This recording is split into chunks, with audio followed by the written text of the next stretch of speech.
So I got a dream that I'm gonna be at the top of the scene, on every screen, making my presence something to be seen, yeah. I'll make them all see that I could be anything I wanna be. If you got a dream, then you need persistence and lots of belief, yeah. Yo, don't take that negative energy, I replace that. I just wanna be me, I don't fake that. I just wanna be free, yeah, chase that.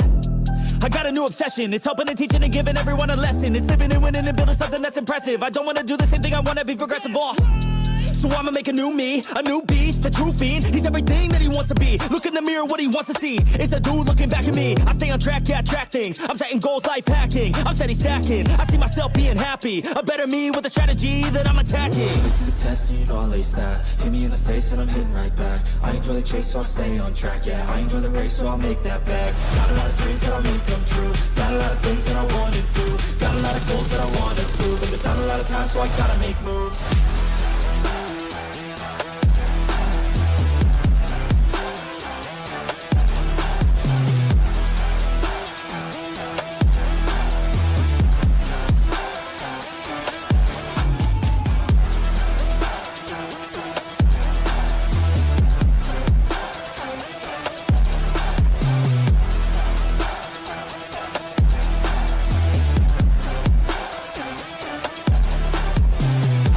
Got things that I wanna do. I got plans, got schemes that I follow through. I make all my gains from what I produce. I don't lose, I learn, don't get confused. Peace in the dark, cause I work fucking hard. So many nights sitting in the graveyard, cause they lost to the grind, but that's fine, that's a start. To do something great, sacrifice is a part of it. It's just the start of it. You can't start then quit, you have to harness this, cause energy is bliss. And when I swing, I miss, but then I swing and hit. So I'ma swing again, and I'ma swing again. Then I'll be taking off, cause I don't wait or pause. I got the game unlocked, I never mind the clock. I take the last shot, I got a fast cross. Villain energy, cause I'm the last boss. Test and you know I'll ace that. Hit me in the face and I'm hitting right back. I enjoy the chase so I'll stay on track, yeah. I enjoy the race so I'll make that bag. Got a lot of dreams that I'll make come true. Got a lot of things that I wanna do. Got a lot of goals that I wanna prove. And there's not a lot of time so I gotta make moves.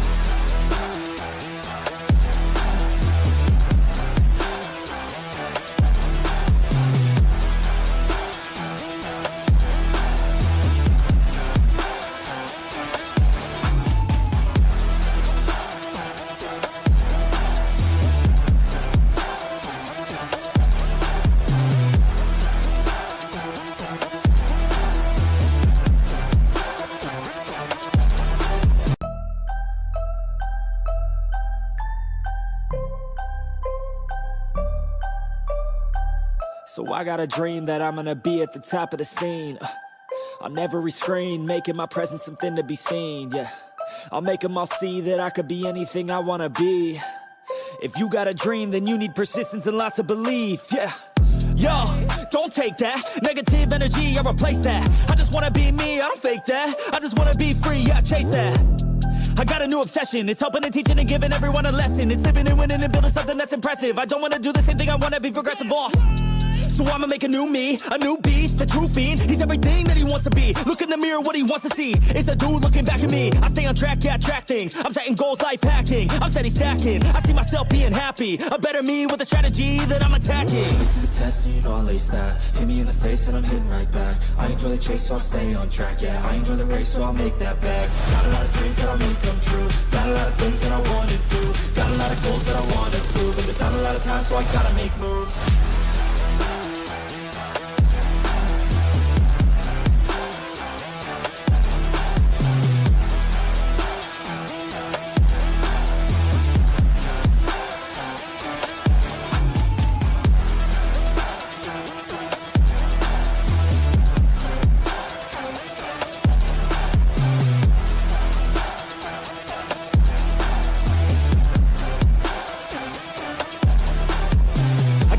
Got things that I wanna do. I got plans, got schemes that I follow through. I make all my gains from what I produce. I don't lose, I learn, don't get confused. Peace in the dark, cause I work fucking hard. So many nights sitting in the graveyard, cause they lost to the grind, but that's fine, that's a start. To do something great, sacrifice is a part of it. It's just the start of it. You can't start then quit, you have to harness this, cause energy is bliss. And when I swing, I miss, but then I swing and hit. So I'ma swing again, and I'ma swing again. Then I'll be taking off, cause I don't wait or pause. I got the game unlocked. lock, I never mind the clock. I take the last shot, I got a fast cross, villain energy, cause I'm the last boss. Test and you know I lace that. Hit me in the face and I'm hitting right back. I enjoy the chase, so I'll stay on track. Yeah, I enjoy the race, so I'll make that bag. Got a lot of dreams that I'll make come true. Got a lot of things that I wanna do. Got a lot of goals that I wanna prove. And there's not a lot of time, so I gotta make moves.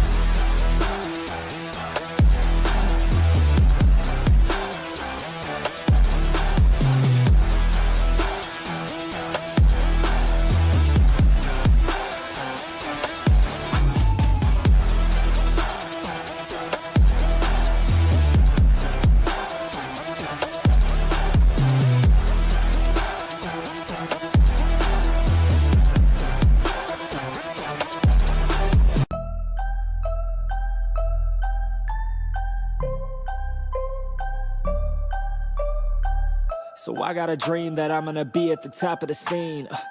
On every screen, making my presence something to be seen, yeah. I'll make them all see that I could be anything I wanna be. If you got a dream, then you need persistence and lots of belief, yeah. Yo, don't take that negative energy, I replace that. I just wanna be me, I don't fake that. I just wanna be free, yeah, chase that.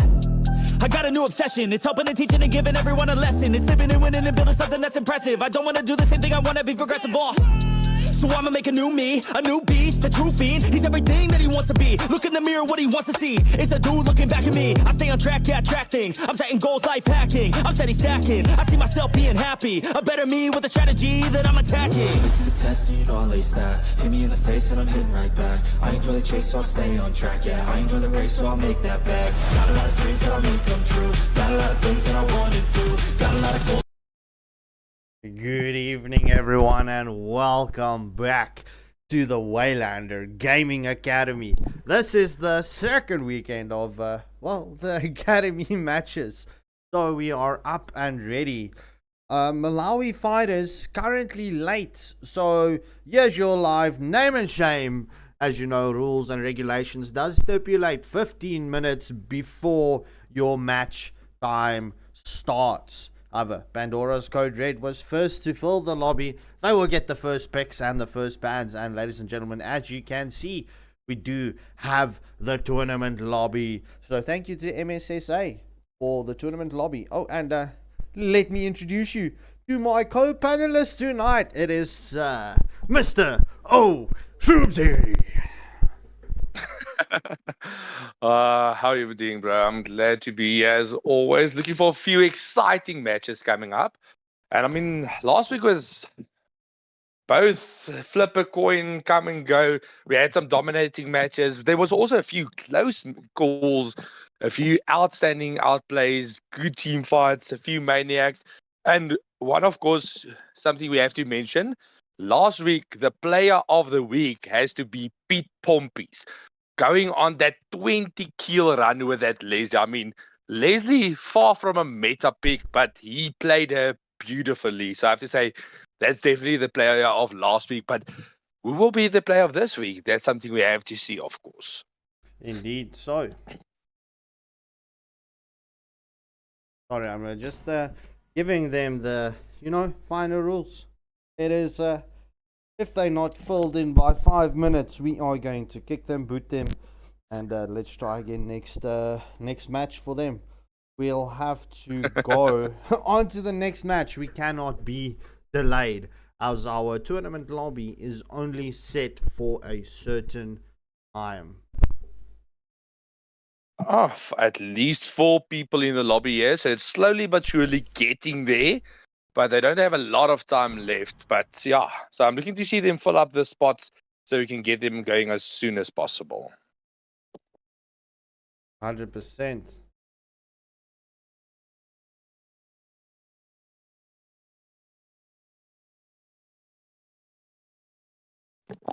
But other than that, Scorpy, how are you doing tonight? Bro, I can't complain. Just super excited. I got my rest in today that I needed. I was very, very much tired. But I'm glad I am rested up. And I am so excited about this matchup. If it does happen eventually.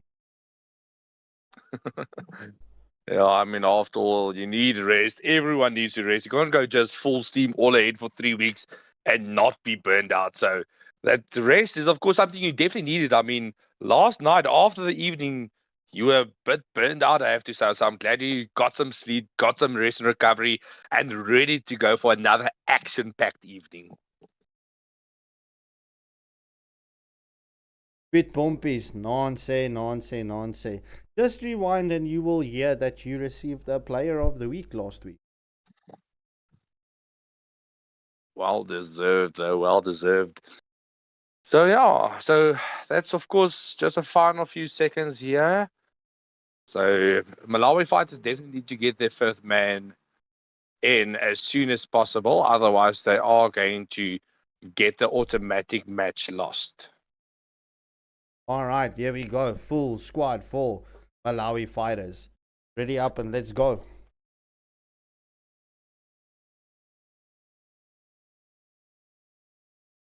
All right, so Pandora's Code Red receiving that first pick, first ban opportunity. That makes a massive difference when it comes to the drafting what you want to go for. I mean, if you have the first pick, you can go a little bit more aggressive in your bans, not banning as many meta heroes, because then you have the first opportunity to pick up some of those meta heroes and give your opportunity to your team to run around them and get that early game advantage as well. That is so true. I mean, wow. Now, I've got a few heroes in mind for just want to see how the drafting goes. But I'm seriously wondering if let's see what the combinations are going to be picked up. I know there was a few instructions given in the last classes. So let's see if the members did listen and carefully, intentfully make notes as we do see Pandora's Code Red bans out Joy. So that's a very good pick and first ban. I mean, Joy is a menace in the 5-man. That's an automatic pick or ban here. I mean, if you have the opportunity to play Joy, we did see last week, Joy was featured, but counted by that Fredrin, and your Joe didn't have a lucky time on that Joy, but overall still a very good hero to pick. But Malawi fighters going for that 1-1 ban, and PCR sticking with the meta bans, banning out the Kalia. You know, I'm beginning the question. Is Kalia still worth banning though?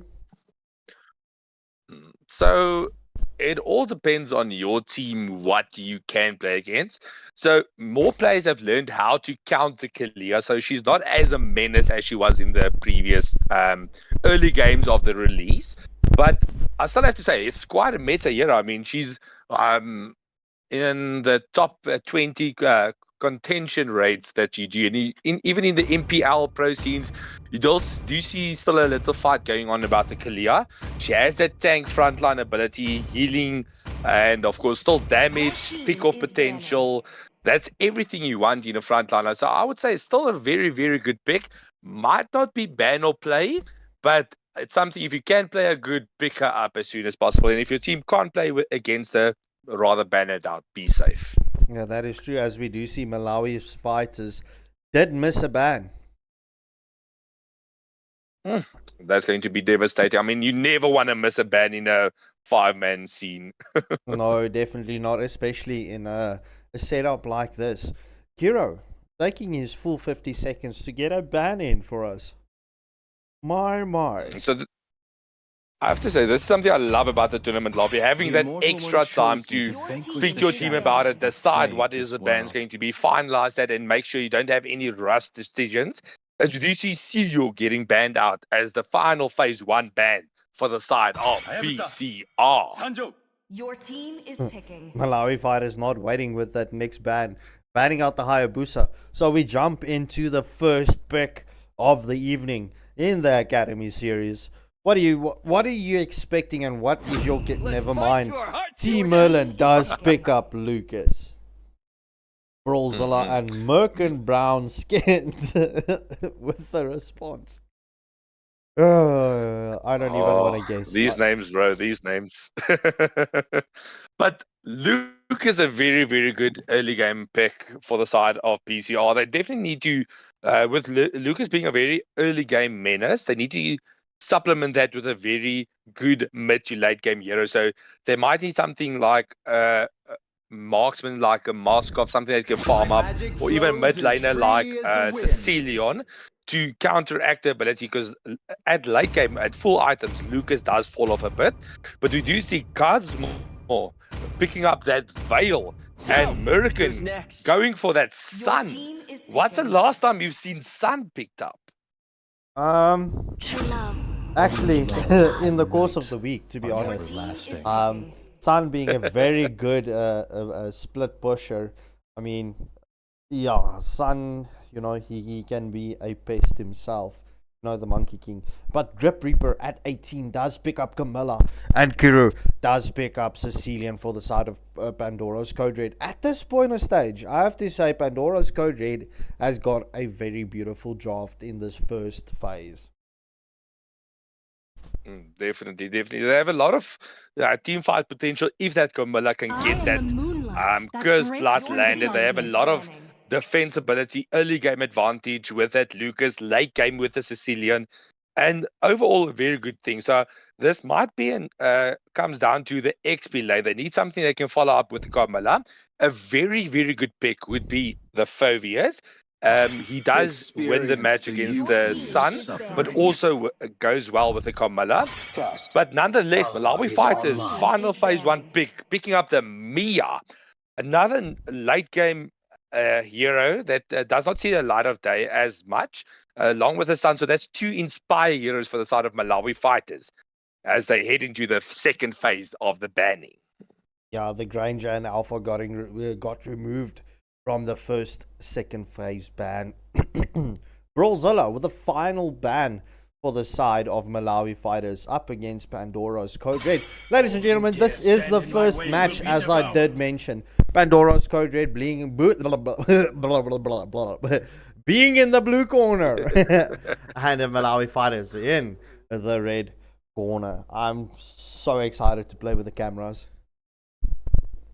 That's all, folks, as Pandora's Code Red gets the final ban for the night.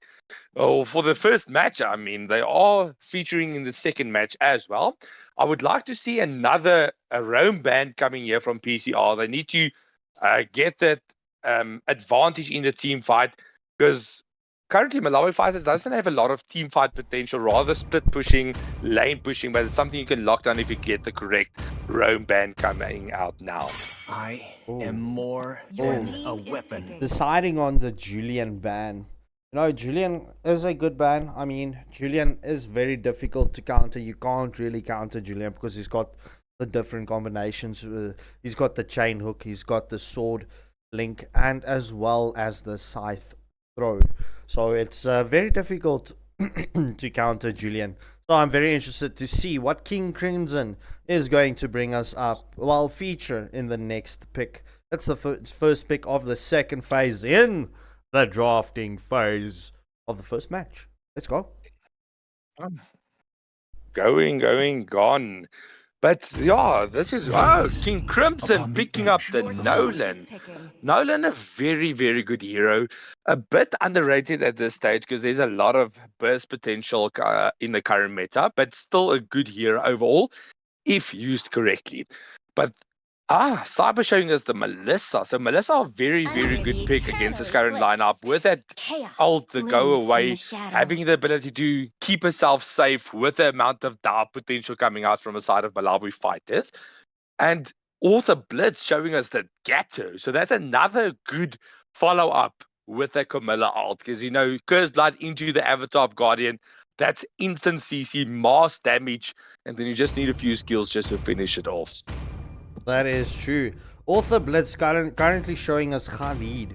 Will it be Khalid though? As the final pick. Yes, sir! Khalid got picked up for the side of Pandora's Code Red. So that does settle the draft for the side of PCR. Seems like Brawlzilla is looking at Atlas. The ocean is not just our home. And he picks up It Atlas is as that who locks we down the are. draft for the side of Malawi Fighters as well. So Atlas is a bit Kamogoya. He's a very good follow-up with that Veil. But within not being a team fight heavy AoE XP laner. It all comes down to the communication between the roam jungle mage, because that's the only burst potential. Sun can go for the backline, Mia can go front and backline. So not a bad draft, but I do say I have to favor the side of PCR with their draft having a very, very good team comp going into this first match. Yeah, definitely. PCR has the stronger draft. So I will be supporting that as we do see the votes. The votes are tallied up at this point in stage. Only 5 votes. But PCR being the favorites going into this first matchup by 80%. So let's see how this one does play off. As Oshumzi will be doing the blow-by-blow moments for you. And I will be doing the analytics for you. Bah. So that's going to see interesting seeing Scarpa the analytics telling us what he thinks they need to do going in the next few minutes. But nonetheless, this is going to be a very action-packed game. They have a lot of fight potential, so it all comes down to how they end it off, how the team fight goes in that regard. 5 seconds till the enemy As we reaches head the into the battlefield. first moments of the Smash match, so it does seem both teams are starting on the XP lane, doing that normal rotation towards the gold lane. You know, you want to keep your gold lane safe, and especially if you play a Mia, you want to get that Mia farmed up as soon as possible. So very good rotation clear here from both teams, both having an equal opportunity. No one out farming each other, so it's going to be a good early game rotation here, I would say.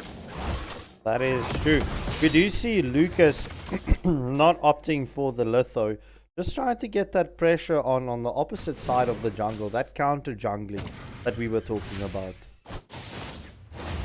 They're going to the full rotation onto the blue lane. Engagement here by the Veil and the Atlas. First blood going to the side of Malawi fighters. Double kill there. So that is a 2-for-nothing exchange. And Pandora's Code Red is not done yet. Still engaging here. But Nolan secures his buff. So that was a very risky play going for that blue buff invade.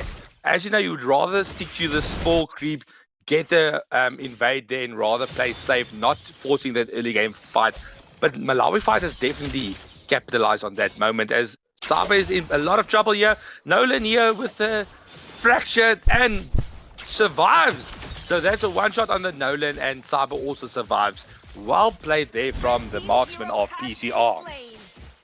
That is true. In the mid lane, we do see a solo kill onto the Veil, as we do see Melissa does Maya does finish off Melissa.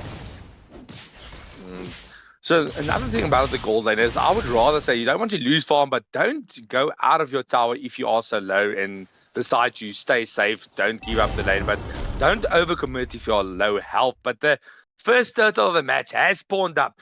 PCR currently in a very good position here, but of course King Crimson having that almost 1 level lead going to this turtle. So it's going to be a very close battle here between PCR and Malawi fighters. That is true, as we do see the engagement is started onto the first turtle of the match. The beast bomb does land onto 2. Beautiful sandstorm also there to stun up the enemy. Nolan retreats, and that's a first turtle of the match going to the side of PCR. But Sun just poking here, but not getting anything done. So that's a very good engagement there from the side of PCR, securing the kill and the turtle going into the next phase of the match. That is true. Melissa did engage onto the Maya.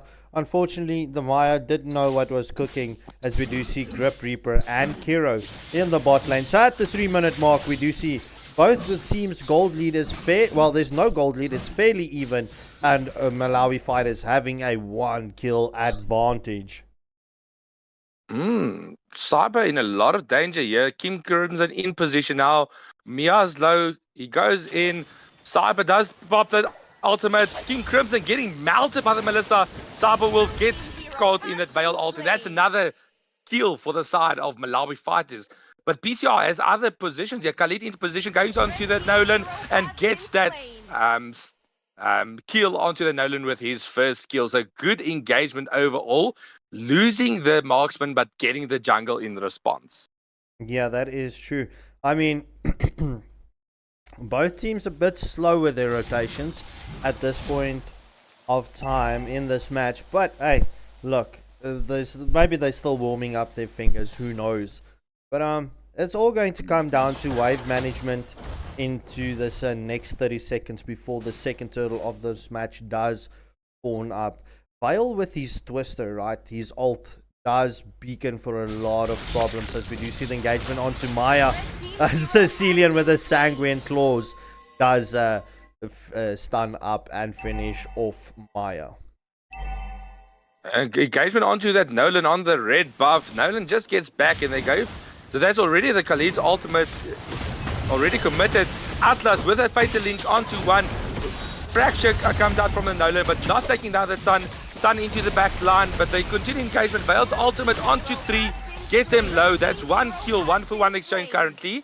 And PCR does fall back and rather not continue that engagement. So, yeah, risky play there.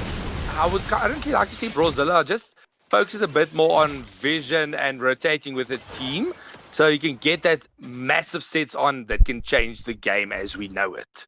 That is true. We did see Camilla's Cursed Blood did land onto 3. So that did allow the opening for Pandora's Code Red to get that pick off and turn it into a 1-for-1 exchange. However, it is almost 5.5 minute mark. We do see PCR has that 1.5k gold lead.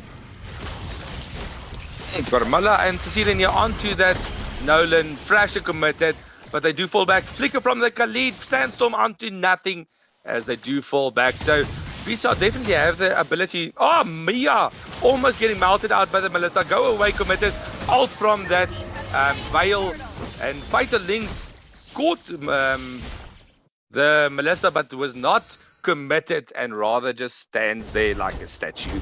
So beautiful engagement from both teams, while Sun just pushing out this top lane, giving his team the opportunity. Map defense 2 onto that Sun. We do see that Beast form was committed. They tower diving, but Merlin is not able to lock onto that Sun.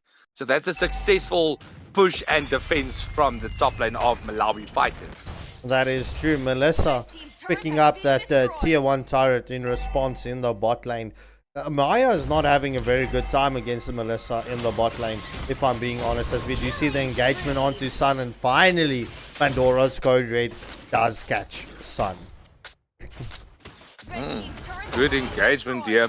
I mean, Pandora's Code Red definitely having that map advantage going to the almost 7-minute mark.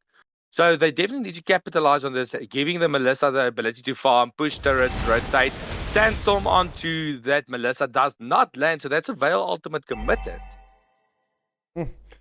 Yeah, we do know Vale's ult does have quite a cooldown. Oh, my apologies. I just decreased my screen for some reason. Blue team turret has been So that's a turret going down for the side of Mlbb fighters. 1v1 on the mid lane, getting caught out, but this Mia just juking everyone out, surviving there, but she's going to get taken down as it's the 5v1 on that Melissa, on that Mia. So that's a 2-for-0 exchange in that regard. Yeah, that is true. So ladies and gentlemen, please hit that like, share and subscribe button. Wait, did you pause? We got a thumbs up, a double thumbs up from Grip Reaper, so I'm not sure if that meant pause. All right. Let me just quickly follow up with that. Just quickly go here onto the chat.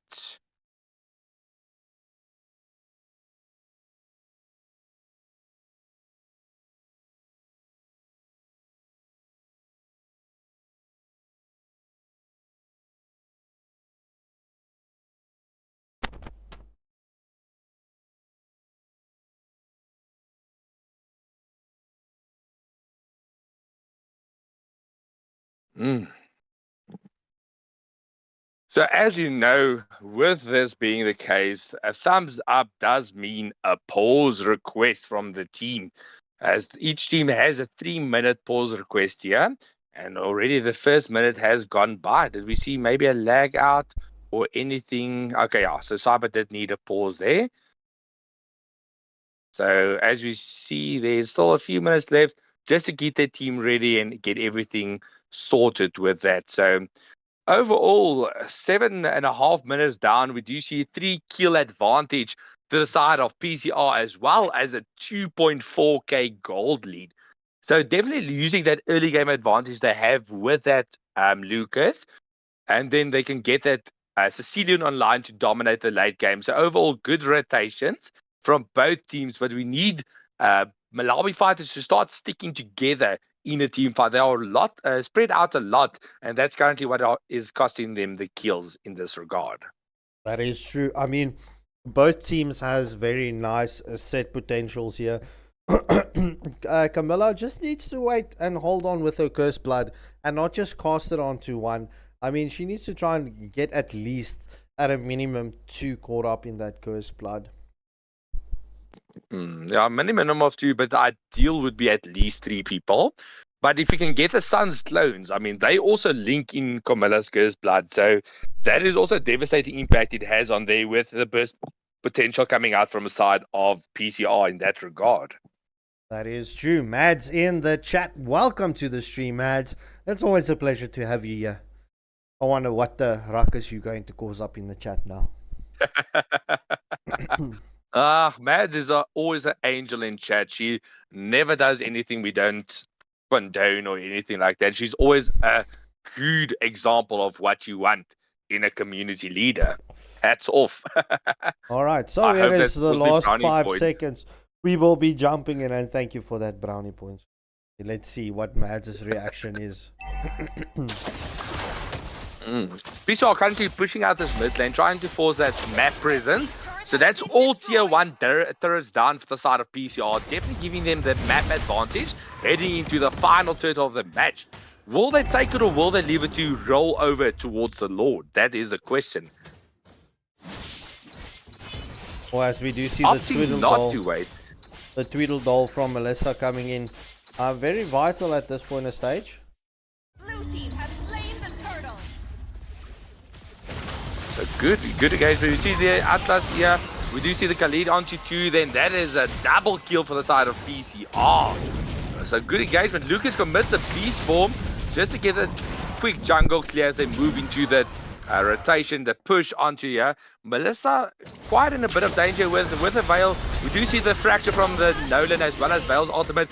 We do see that Tsunami, Sandstorm from the Khalid as well as Flicker going into that, not getting that kill down. Sun in a lot of danger here and gets taken down by that Lucas. So that's a 1-for-1 exchange. So no one taking that advantage in that team fight. Indeed. Veil doing a lot of damage, if I'm being honest. I mean, he got the combo onto Melissa and Melissa got instantly deleted.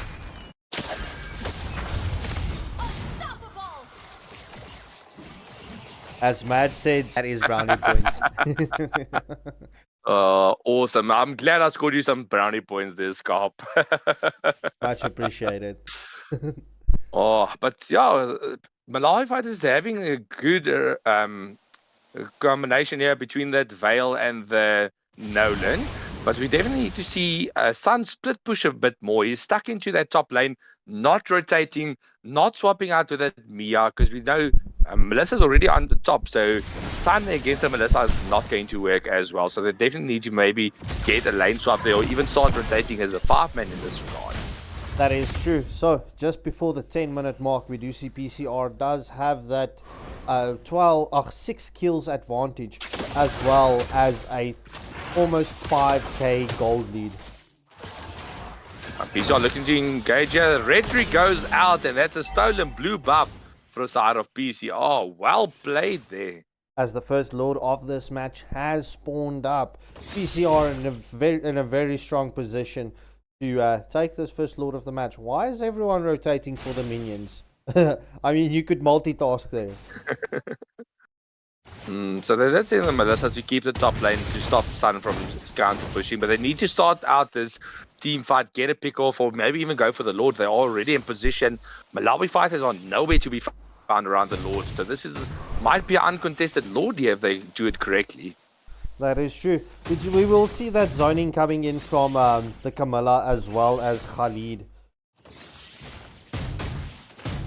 Definitely. And it does seem like Nolan is just camping mid, not going for that objective. So Lucas almost dying, but that's an uncontested Lord to the side of PCR. that sets up a very, very good push here that they are able to do. Maybe even get all tier 2 turrets down.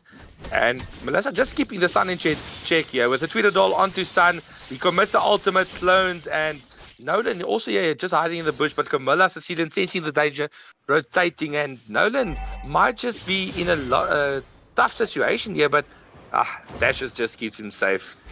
Well, we see the fatal links. There into the Kamala. He does flicker out for safety. No fatal links committed yet. So that's a flicker lost to the side. Fatal links onto no one and jumps back into the stutter just for safety. That is true. So we will see PCR packing in that punch as the waves in 2 lanes are synced up.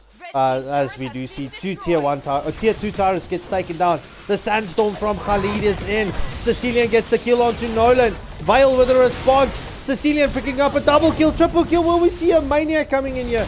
Or will Lucas steal it away? As we do see the engagement from Lucas onto Sun. However, Sun does finish off Lucas. So that was a weird play there coming out from that Lucas. Tower diving with no minions. And that ultimately got them the death. But of course, 2 inhibitors already down for the side of PCR as they are keeping up this map presence. Going for that bot tower, just leaving the minions to get out. It is still 80 seconds before the next Lord. So PCR currently in a very, very good position. That is true. We do see the minion waves coming in. PCR just hanging a bit back, not forcing Malawi fighters to come out at this point of stage. It's Malawi fighters, they should set up the defense and just allow the minions to come to them and get farmed up. Definitely. I mean, they currently do have almost a 8k gold advantage to the side of PCR. So Malawi fighters definitely not in the position to go for this Lord contest. I would rather say just play safe, farm up, and get that defense and discipline going on. I mean, one fatal links can change the course of any team fight. That is true. And it could also be one cursed blood that could, devastate and throw the apple cart to the side. Definitely. So it all comes down to which is executed better. PCR just looking here, might look for engagement as they do see all 4 members in the mid lane. Melissa picking up that last inhibitor. So that's no base turrets left for the side of Malawi fighters as we head into the next Lord of the match. Yeah, we will see PCR rotating and setting up for that Lord. The question beckons, is Malawi fighters going to try and get that wave open and try and contest for the Lord? Or are they going to capitalize on this time and get the waves unevenly pushed? I would definitely rather not contest. Maybe send the Nolan to the bot lane to get that one wave cleared out so he can get that uneven lane presence and even get them an easier defense. That is true. So, second Lord of the match did go to the side of PCR. Let's quickly take a quick second and have a look at the items. Lucas having 14 stacks on his Sky Piercer. Sun going with a Thunderbelt build and picking up 9 stacks on that Thunderbelt. So at this point of stage with Lucas only on 14 stacks on that Sky PSA, it might almost be time to rather sell that Sky PSA and go for another item. But this is the final push of the match. Lanes unevenly synced up. We do see 2 lanes crashing at the same time. So this might be the opportunity that PCR needs to end or Malawi fighter to defend. So do you see Lord onto that base turret, Nolan onto there, that gets it deleted, Atlas Fatal Links onto 2, but no follow-up, Mia gets deleted, that's a Sandstorm, and that's GG's to the side of PCR. Yeah, first match going to PCR, but ladies and gentlemen, we will see PCR in the next match again. So, Cecilian picking up the MVP for the side of PCR and Casmo with the Veil picking up the MVP.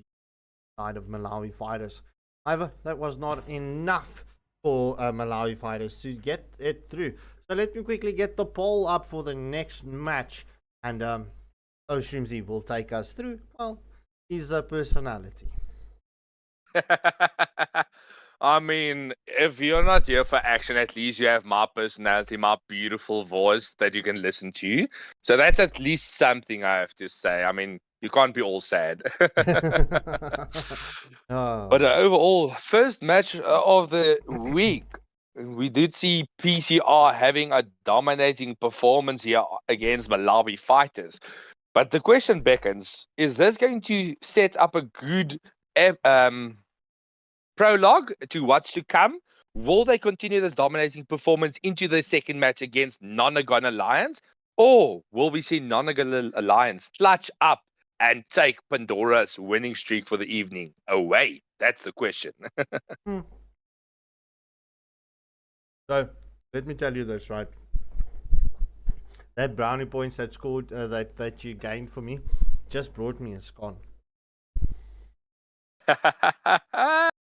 So I have to say, I'm glad that Mads is bringing you sweets and everything.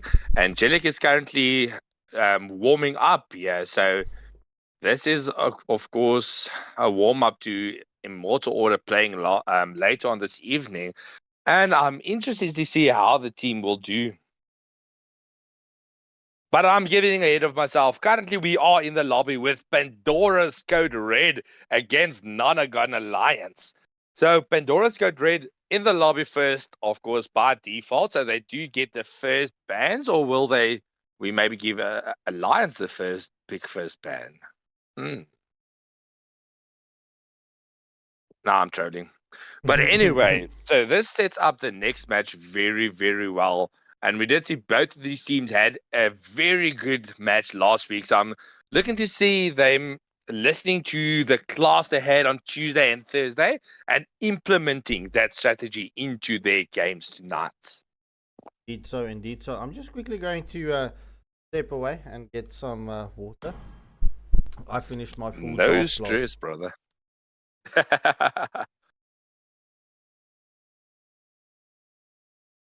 Alrighty. So, to remember to leave your vote in the poll. Who's going to take this dub? Is it going to be Pandora's Code Red or Nonagon Alliance as we head into the banning? Cyberwolf with the first ban for BCR. So we know they did start previous match with that Joy ban, but they opt against doing the homework. They go for that 1-1 ban as the first ban. An interesting ban, and Nonagon banning out the Saber. So weirdly enough, Saber is currently in the top 10 of the most picked heroes in the ranked scene in mythic level. So he's one of the top picked heroes and contention rates in that regard. So it's an interesting pick. I mean, you don't see him often in 5-man, but I mean, in ranked, you don't see 5-mans as much. As Granger gets banned out as a second ban of PCR. Escom Boy with a response. So I don't know if they did watch the previous match, but there's definitely a few things they need to watch out for. Firstly, Sicilian Carmilla combo is devastating. And we also did see that Lucas make a play. So might need to ban out the Sicilian to take that away from the side of Kuro, or even just one of his other mage picks, or even the Carmilla from Grip. But definitely needs to get some respect ban going there as Kuro follows up with a final phase 1 ban for PCR. My tail's been itching for a real fight. And they stick to what they know, bans out the Kalia. So that's another meta pick. And Nonagon did listen and bans out that Lucas. So that's no Lucas for the side of PCR. Which jungler will they pick up now that the Lucas was banned out? That is the question.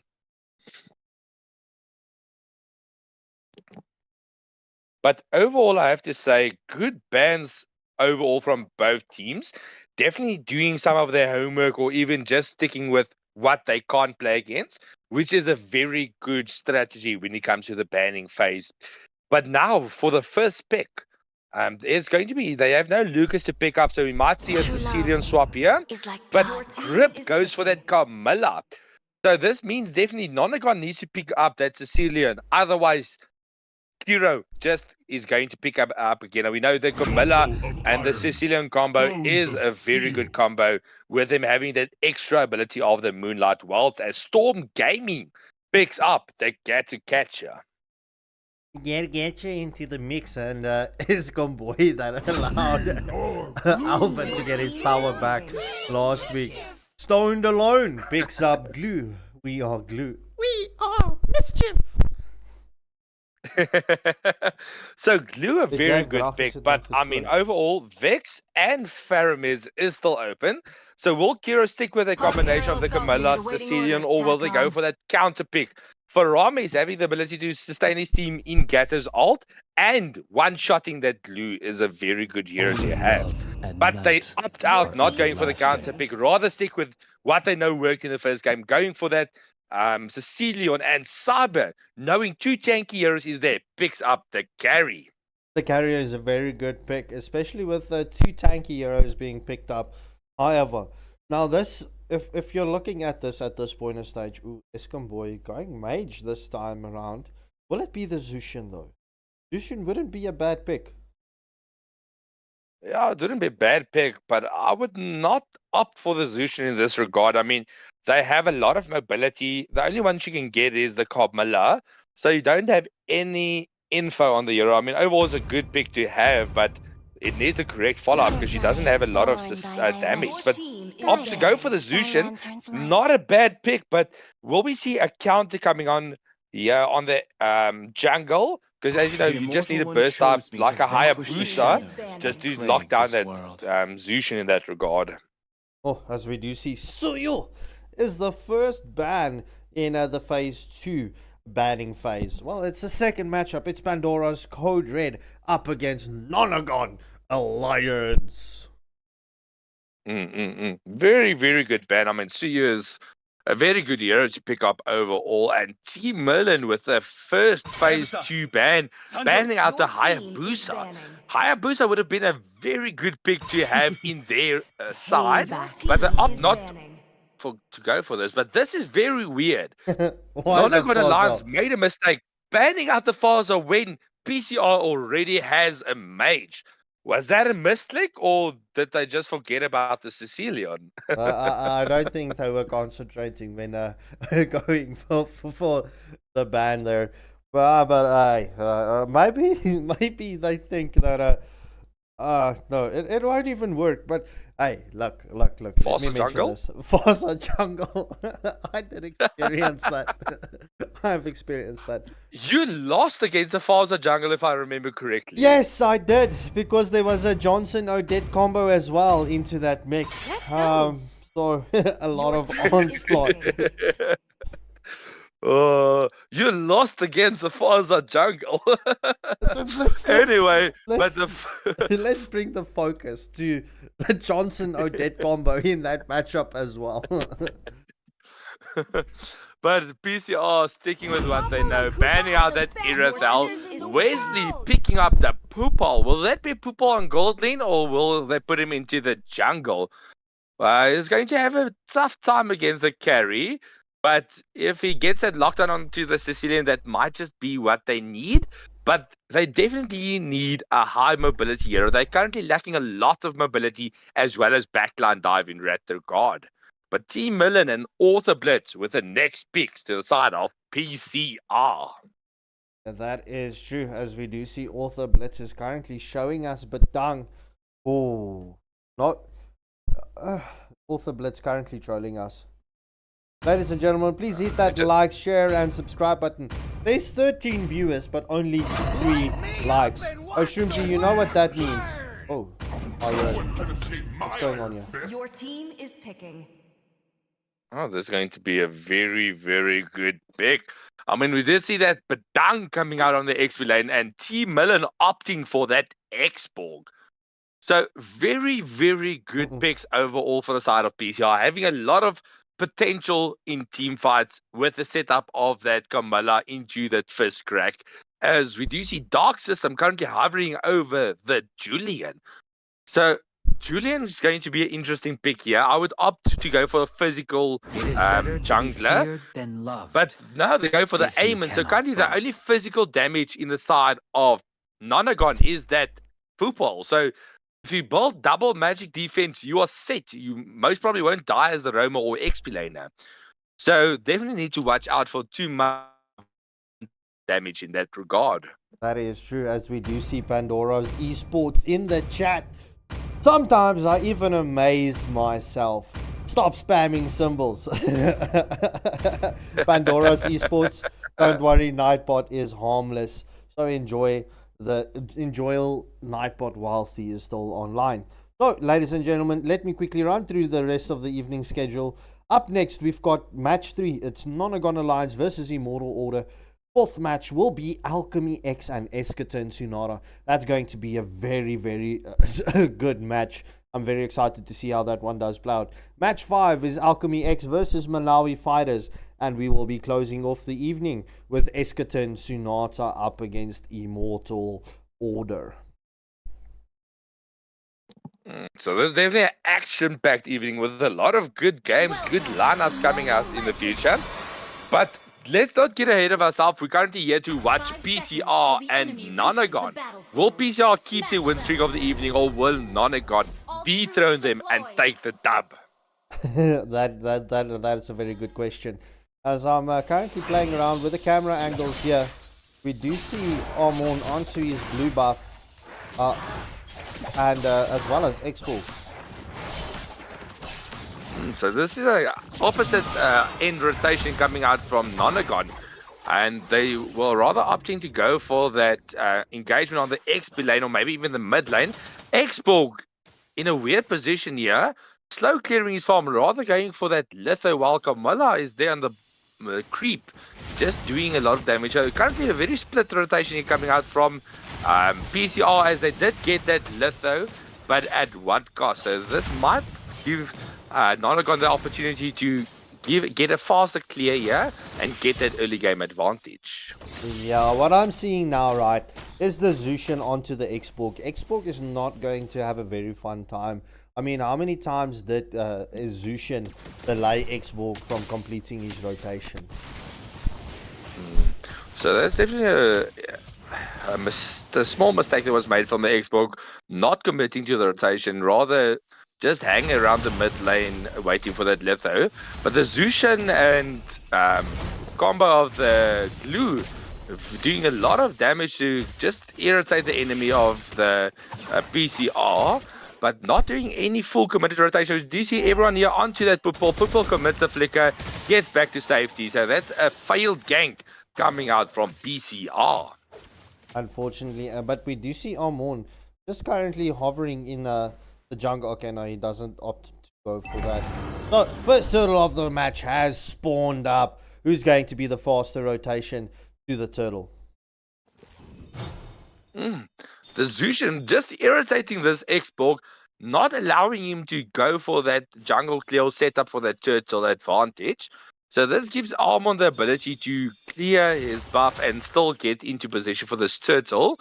But there's going to be an interesting fight coming here, as the first turtle of the match is already up for 30 seconds and no engagements.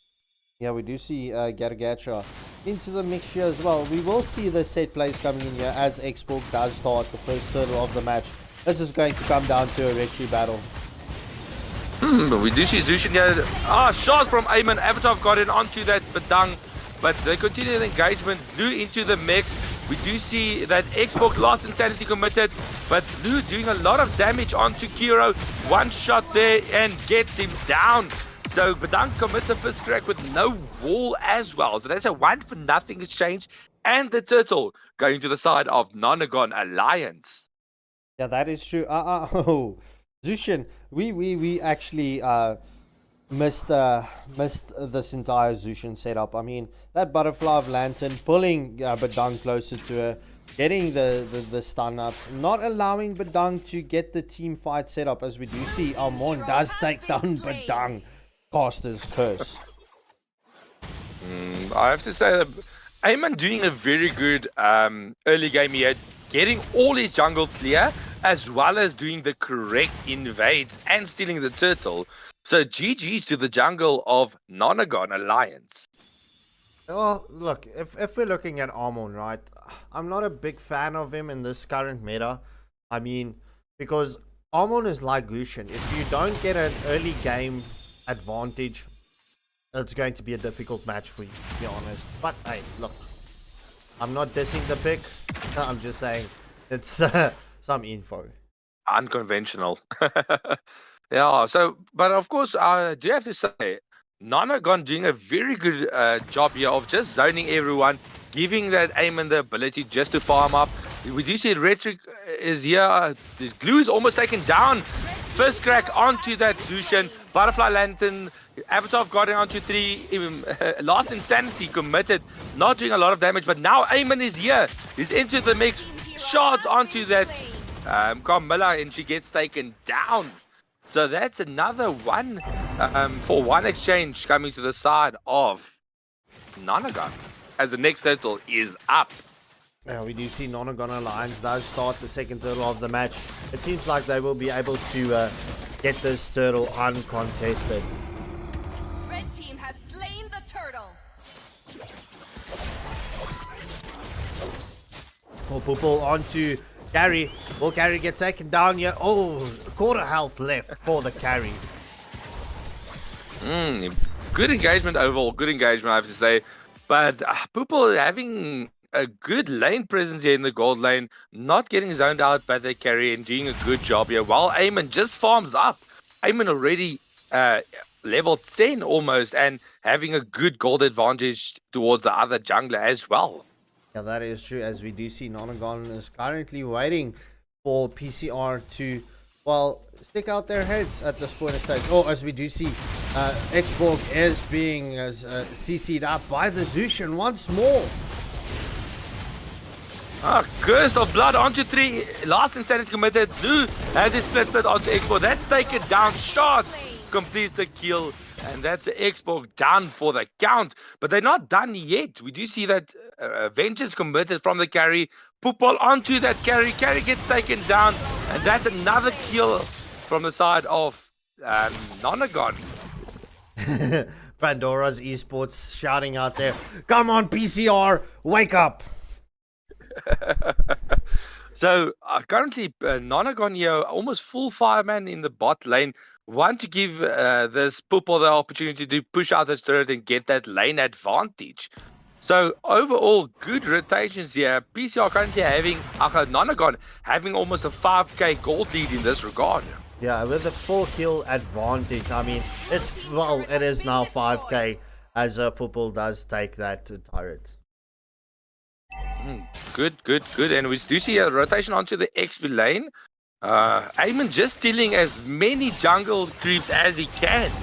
And having a very free time here in the farm. They definitely need to capitalize on this as Pupil starts up the last turtle of the match. That is true. Sorry. Apollo beckoning some attention. Engagement here with the glue onto that Xborg. Cursed Blood onto no one. Glue in a lot of trouble as they do fall back, but they continue to intact the glue, and that gets the Xborg deleted. Avatar got it onto no one, but going to continue the engagement onto here, but gets taken down by the shards, and that's another kill. Nonagon is not done yet, putting a lot of pressure onto the bot lane. So Cyber, if you do watch the stream afterwards, right, if you ever play against the glue again, don't attack the glue when it's on your teammate. It does damage to your teammate. Okay? Alright. Oh, good rotation. So that gives Pupil, with his first tier 1 tower down, the opportunity to start rotating and fight with his team. And we do see them currently in position here to maybe go for a jungle invade here. That we will potentially see that setup, as we do see Camilla stunning up Pupil and Cooper. But rather opt to go for this top lane, doing this damage rotation. Badang in a lot of trouble, but as you know, Badang is a tanky boy. Displacement coming out from Zushan, Gatu not landing the taunt. So that is a defended tier 1 turret on the top lane, but this is a very dangerous position for PCR to be in. As you know, everyone is there except the Pupil. Indeed so. So, oh, the cursed blood onto 2. Fish crack from Badang with no wall. However, the butterfly lantern from Zushin has been committed. Oh, we do see the avatar of Guardian does land onto 2. The engagement does continue as Karen does pick up the kill onto Badang. The engagement does not stop as the shards does connect and shard up. X-Borg, Amon picking up a double kill, taking down Camilla. 9-minute mark. Donegon aligns with a 9 kill advantage, as well as a 8.5k gold lead. Insanity. Good team fight there. I mean, they're having the opportunity, and Pupil already pushing out the first tier 2 turret to the side of Nonagon. That gives them the opportunity to rush this Lord and get that early game advantage to steamroll into might be an early end here for them. Well, if Nonagon Alliance does play this well, they could push for that early end. But as we do say, it ain't over till the cookie crumbles. That is true. Pit Pompey's trolling Pandora's esports. Bro jinxed his team, saying Pandora's code red with the easy dubs in the. I mean, as you know, anyone can win. I mean, it all takes one mistake you can make to cost you the game, and that is currently what happened. And Nonagon capitalizing on that mistake that was made and keeping this early game advantage they had, going into the Lord Walk as he barrels down to the bot lane. That is true. So all eyes on Badang now. Will he be able to get this set and allow his team capitalize? Oh, this beckons the question. Mardra is stalling. It all beckons the question.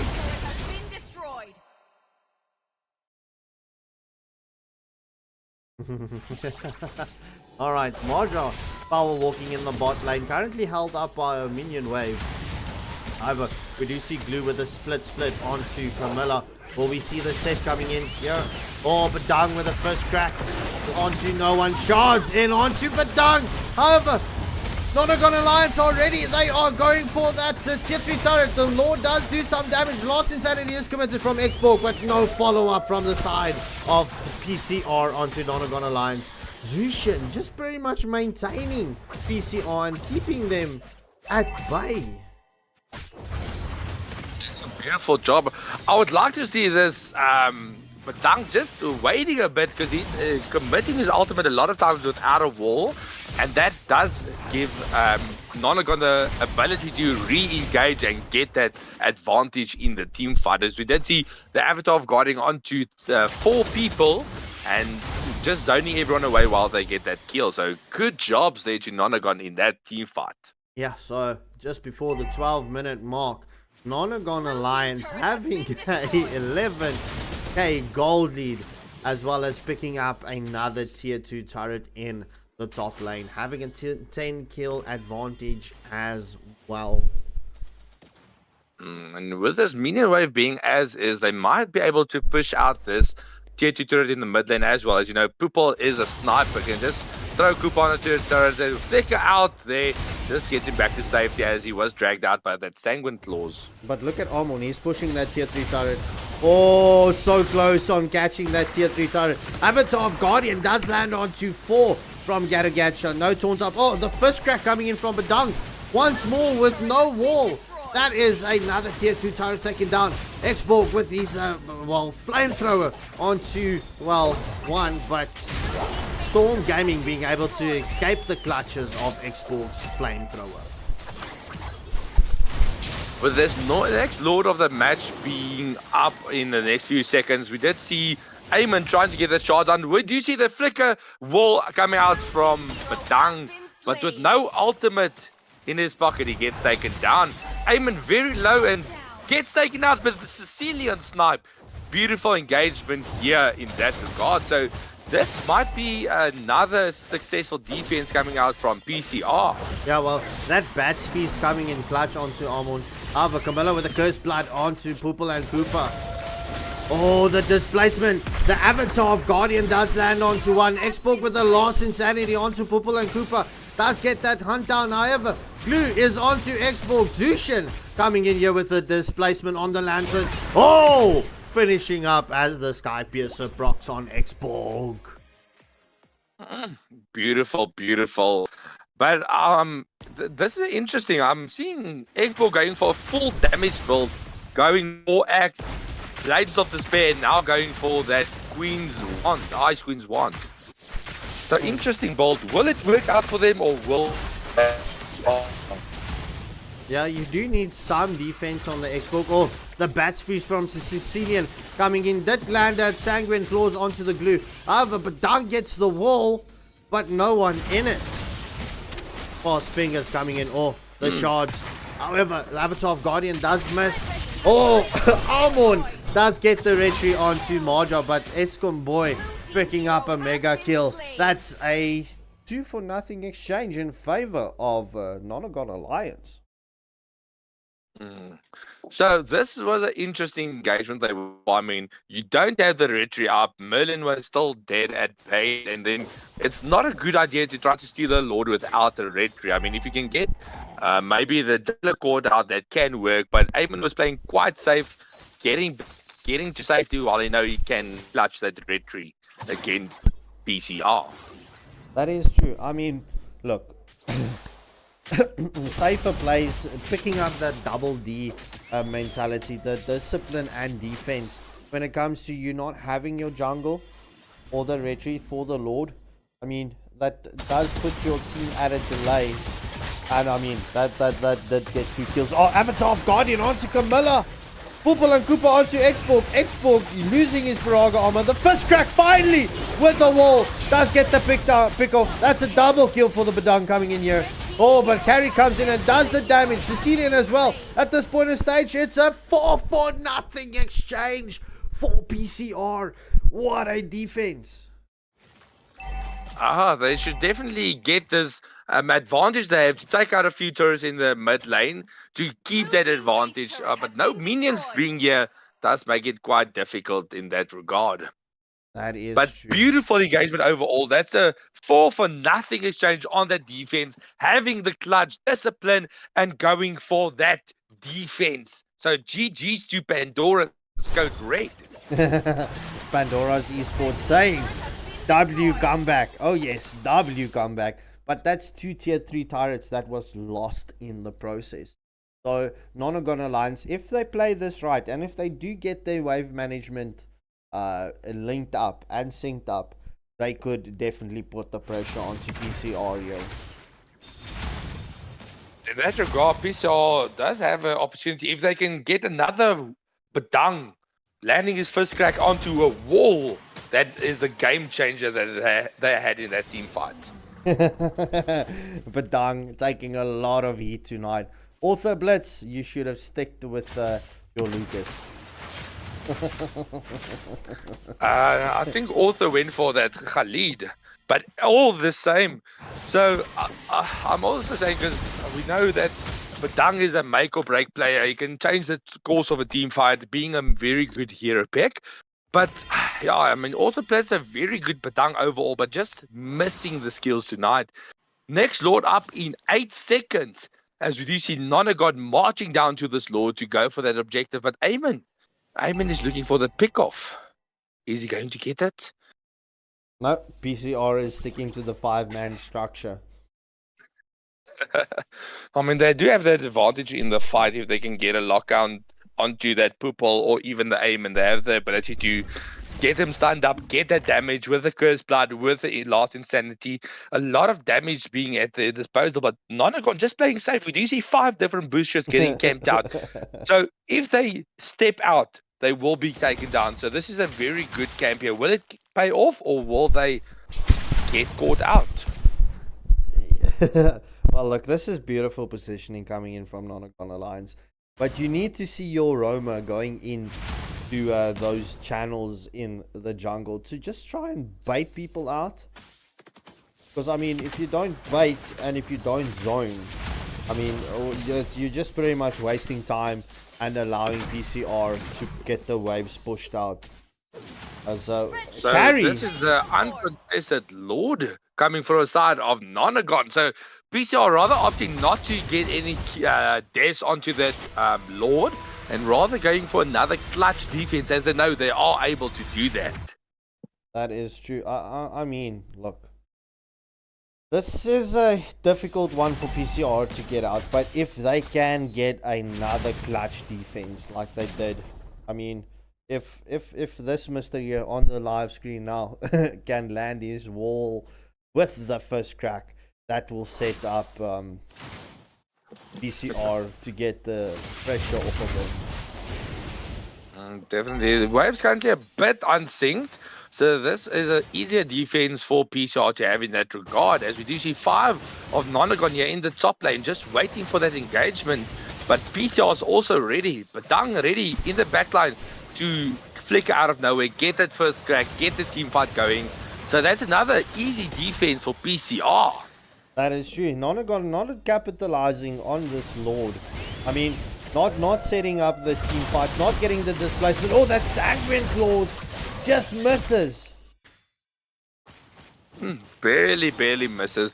They have to watch out. This football is ready to snipe the turret if there's any minions onto it. So Nonagon, knowing that the gold lead is almost not going to count anymore, so they are playing a bit more safe. So I'm liking to see that. But at the 20-minute mark, we do see still almost 3k gold lead to the side of Nonagon with a 8-kill advantage.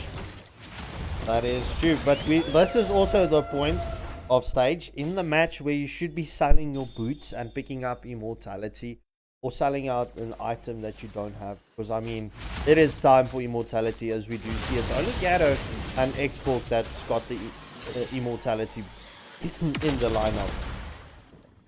I mean, at this point of stage, if you die with if you get teamed right now, that is basically almost guaranteed GGs coming out. So we definitely need to see a lot more immortality coming out from all members. Even the marksmen need that immortality up. Yeah, that is true. So, ladies and gentlemen, it is 8 kills to the advantage of Nonagon Alliance. Gold does not matter anymore. Will we see the set plays coming in here? Zushin being pesky onto Xborg as per usual. However, the flicker coming in from Badang, not getting that set. Oh, engagement onto Glue. The bat piece from Sicilian. So that might be another uncontested Lord. I mean, no flicker from the Badang, no bat piece from the Sicilian. As we do see here, PCR doing a good job of trying to get in position, but Nonagon not giving them the opportunity. And that's a flicker out from that Glue, just getting back to safety. Knows if he dies now, that might be the opportunity they have to defend another Lord. That is true. So Marja will be spawning up in the next few seconds. Nonagon Alliance should capitalize on this big, buffy, bulky Marja. Definitely. They need to get this wave synced up, actually. Leave the mid lane, push out the bot lane. We already have a double lane here in the top lane, but opting not to go for that full clear the minion wave. So that's another unsynced wave coming in. So another easy defense here. Yeah, we do see Armored going for that split to get that punch in the bot lane as well. But it's a bit late. We do see Cyber just waiting for that wave to come in. She should be there by the team and be quick on the fingers.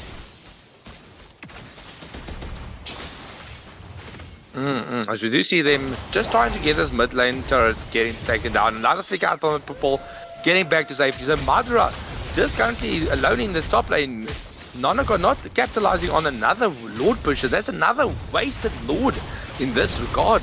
Will they keep losing the Lord advantage, or will they start focusing to try to end this game?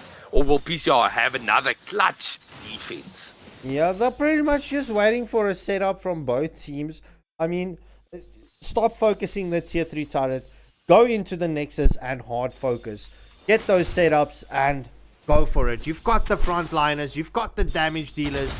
You need to initiate for the fights.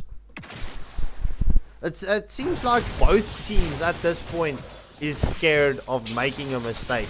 So we do see a slower, more disciplined match. I mean, it is 4 minutes lost since we saw a kill. Oh, but the engagement from Glue onto 2. what I would like to see is Nonagon just waiting for this Badang to commit his skills. Another flicker ultimate that he might miss and then capitalize from that point on. Blue onto the export.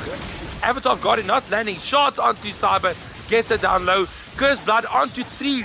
And that's another engagement. Fist crack onto that Nonagon. They are very low. That's immortality after immortality getting taken down. And that's another kill. So that's a 2-for-nothing exchange coming out from PCR as the next Lord of the match is up. Yeah, that is true. PCR getting that advantage, but the engagement is not done. Did you see the Winter Crown from Zushin was committed? The last Insanity onto 2. He gets the pick off onto Zushin. Dark System just pretty much patiently waiting. We will see PCR start this Lord. They need to start this Lord. One at base defense and get Marja. Get it, go! They definitely have the opportunity. They just need to time this ultimate correctly. So they need the Batang or the carry to come into this fight and zone out that Eamon, because Eamon is just camping to try to get that retro gap on. Will we see the retro gap? Oh! Oh! What a beautiful retro. Beautiful. Oh. I mean, GG's to Dark System, clutching out that retro, giving his team the opportunity to get another Madra push going out, as Madra will spawn up in the next 10 seconds. Nonagons definitely needs to capitalize on this Lord. I mean, leave the tier 3 turret, go into the Nexus and finish this game. You've got an opportunity. We do see Zushin spawning up as well. So let's get this done. Let's get this done. Nonagon definitely needs to start communicating to their marksmen not to clear the mid lane. Because with the mid lane being they want to take that down the tier 3 turret, but they keep clearing the mid lane, not getting the wave syncs up. And that gives Pandora's Code Red the opportunity to get an easy defense, because they have a lot of wave clear ability with Sicilian as well as Xborg. That is true. So, Pandora's esports saying if Nonagon Alliance doesn't end yet, they will lose. So we do see Lord is into the mix here. Lord actually finally onto the next tier 3 turret, finally gets taken down. But Dung misses his wall, but that engagement here from Pupil goes all out. Batch Feast here comes out, but that's no kills. Full team fight, but no advantage taken.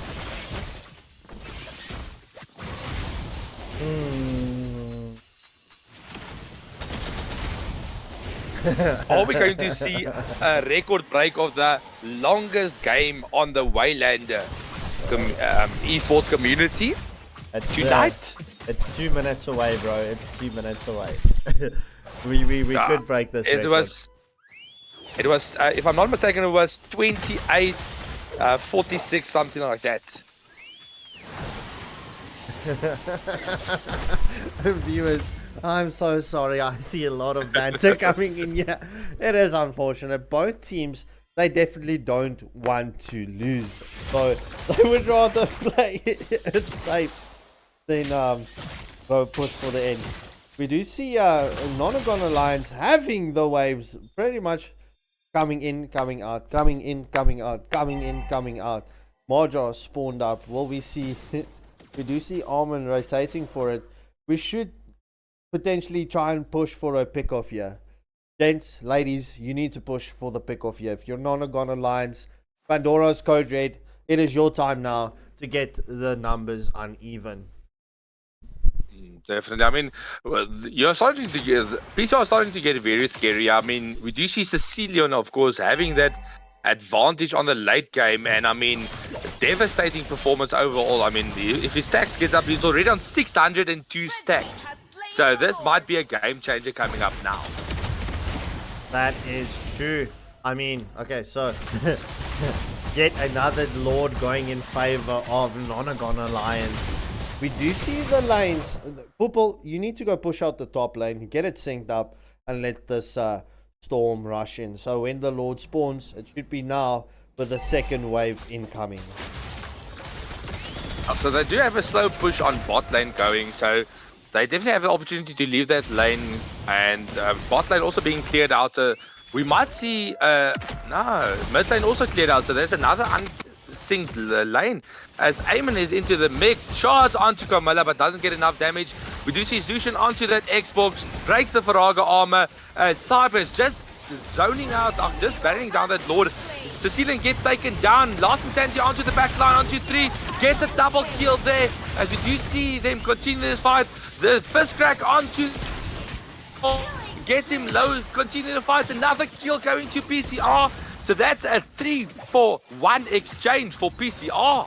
So they might have another clutch defense here as Eamon gets stunned up, and that's another kill coming out. Last Insanity just securing that kill. So 4-4-1 overall. Pandora's need to get this defense up and get his lanes pushed out as soon as possible. If this wasn't Go a mid. family... Go mid. Go mid. Push it. Punch it. Let's go. I mean, if this wasn't a family-friendly stream, you would have heard a no bleep moment. Oh, no, no, no. Carmella's AFK in base. For fried chicken sticks. So in the 29.5 minute mark, PCR decides they are tired. They want to take a 3-minute break. Okay, let me just find out. Okay, so Cyber's not sure what's going on. So let me just type here grip AFK. This should be fine. We can continue. I mean, Nonagon Alliance their counters are quite high. We might as well continue. But of course we want to give. Okay, Cyber says no problem there. So Grip was just standing there, looking beautiful in that base. Defending the base. Yeah, so of course I understand what they tried to do there, but I mean you have Kiro spawning up, so rather go for that push, get Grip into the mix. That Cursed Blood will be what they need to get this zoned out. You do see Gator going for that defense. Avatar of Guardian trying to defend, pushing everything, but PCR does back off as they know 2 lanes are battling down bot and top lane. So good engagement, not having the ability to capitalize, as we did see the mega minions with that ultra enhanced Lord that are doing a lot of damage onto that Nexus. The next Lord spawning up in 5 seconds. Yeah, that is true. I'm going to be honest. Yeah, we've broken a record here, passing the half an hour mark for one match. Right? I've never even played in a match that went to half an hour, if I'm being honest. I think the longest match I've played was 39 minutes. Yo. You get tired, bro. You get tired. You rather, at that stage, you don't want to play anymore. And you make a lot of mistakes. But once again, I want to see the team starting to pick up that immortality once again. PCR having 3 immortalities, but Nonagon only having 1 on that Gato. So they need to start getting that immortalities up again for the next Lord fight. Because if they have another wipeout, that will be game, set, and match. But another uncontested Lord going to the side of Nonagon Alliance. Yeah, that is true. Armon Dark System. You need to sell your Sky Piercer and pick up the immortality, right? That is the plane. The plane. The plane. Ladies and gentlemen, Wait. Let's do this. ladies and gentlemen, Mardra is currently power rocking into the mid lane. Will we see it punch it? Buckle your seatbelts. This match should come to an end. Ding ding. So with the Lord bang down, Cyber just zoning that Lord, defending beautifully and doing a lot of damage with that ultimate of Herbert. Light was already down, taken down by the carry. Was that Lou? So Last Insanity there onto Zushan, getting a low but not getting that kill. Once again, Badang with no wall gets a first crack off, and Dark System waiting, gets taken down by that Sanguine Claws. So that's another 2 kills dead as they do continue. Football did flick out. We did see that Cursed Blood onto 2. So that's another successful defense from PCR. Last Insanity, Avatar of Guardian landing onto that But Dung getting onto Saber with that football, but Gatu's quite low. Wall crack, fist crack. That's another immortality pop. They go onto that football. Football just dishing the damage and gets taken another immortality pop. Will he take down that? Beautiful. So Gatu gets taken down, but that is a continuous engagement. Football gets taken down. So there's a 4-for-1 exchange. In that regard, so beautiful. That's a full team wipe. So that is GG's coming in from PCR. Will they push? Will they be able to end, or will Eamon be able to defend this? Hachiman, thank you for that super emote, calling them noobs.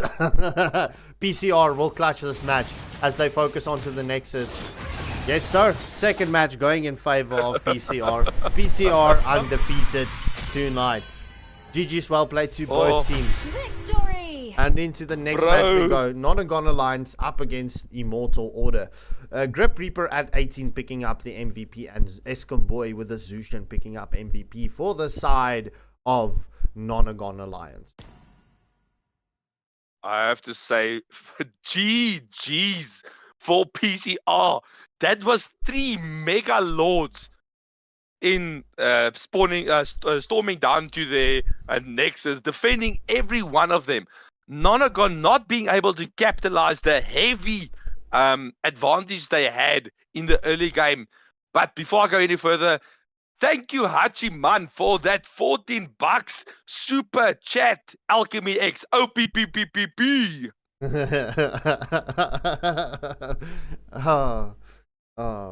Nonagon Alliance. I forgot there for a second how to spell like the team's name.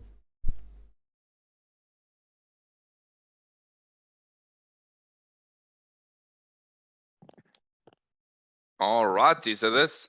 Oh, Nonagon left. So we just need to get them back into the lobby. I think they forgot they're playing now.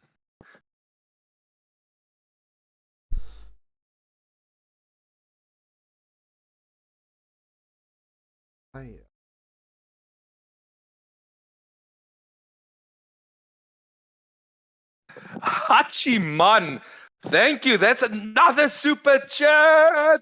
He says, Sean, I'm cheap, lol. Don't worry, Archiman. The next time we meet, I will pay for the champagne. For the champagne, under the moonlight stars. Okay, let me just quickly go. Oh, yeah. Okay, so you already did it. You are Eister. So that is Immortal Order up against Nonagon Alliance. But overall, very, very good in that regard. So I have to say, Immortal Order, this team did do a little bit of homework here, and they are ready to clap in this match. So will they be able to get this dub as they expect? Or will Nonagon Alliance show Immortal Order who's boss and get that retribution for the previous match loss they had?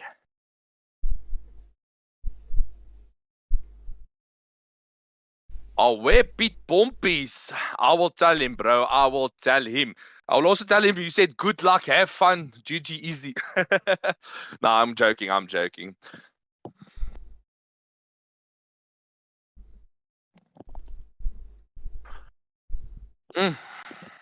All right, so I This think is going to be a very interesting match. well, you know what? Let's get the next match up in the line. So Okay, but Scarp, so I can promise you, you will not guess Angelic Fury's hero in this game. is she going to play mage? You will not guess her hero she's playing.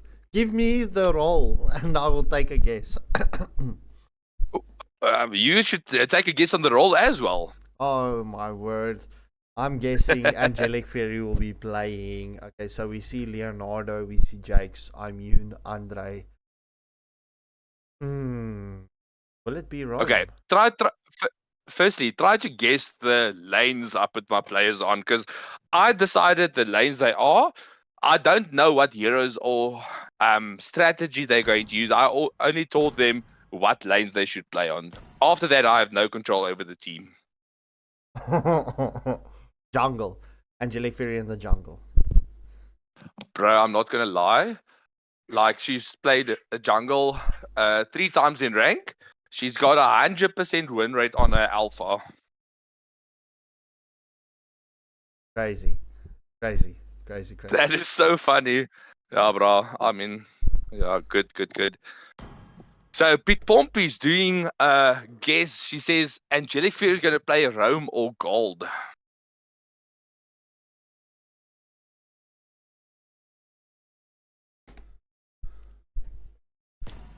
So he bought the order already in the lobby. Nonagon just wanted to take a 2-minute break. I mean, they already had a 33-minute match. So I did take a screenshot. I'm going to frame that as the longest match on the Waylander community. Yeah, please do so. Hachiman, that's not fair. Why are you looking at her history? That's most not fair. That takes the fun out of the game. You're going into a history to watch what she played. Well, okay, well, then I guess that pretty much sets it, right? But yeah, so it's interesting to see if my team can clutch up or if Nonogon is going to take this dub. But yeah, they definitely need to focus ban. Yeah, I mean, the previous match was quite a dominating early game from Nonogon Alliance. Just didn't have the opportunity to end the game when they wanted. So very good overall.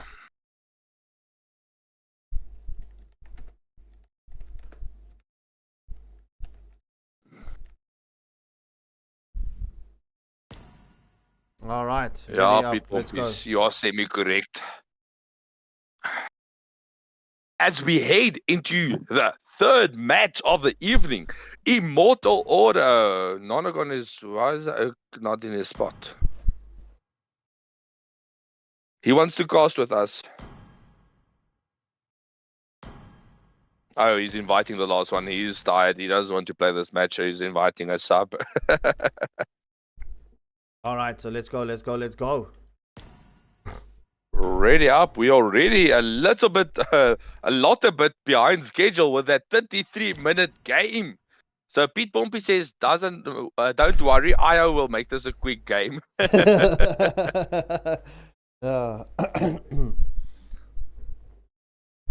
As we head into the banning.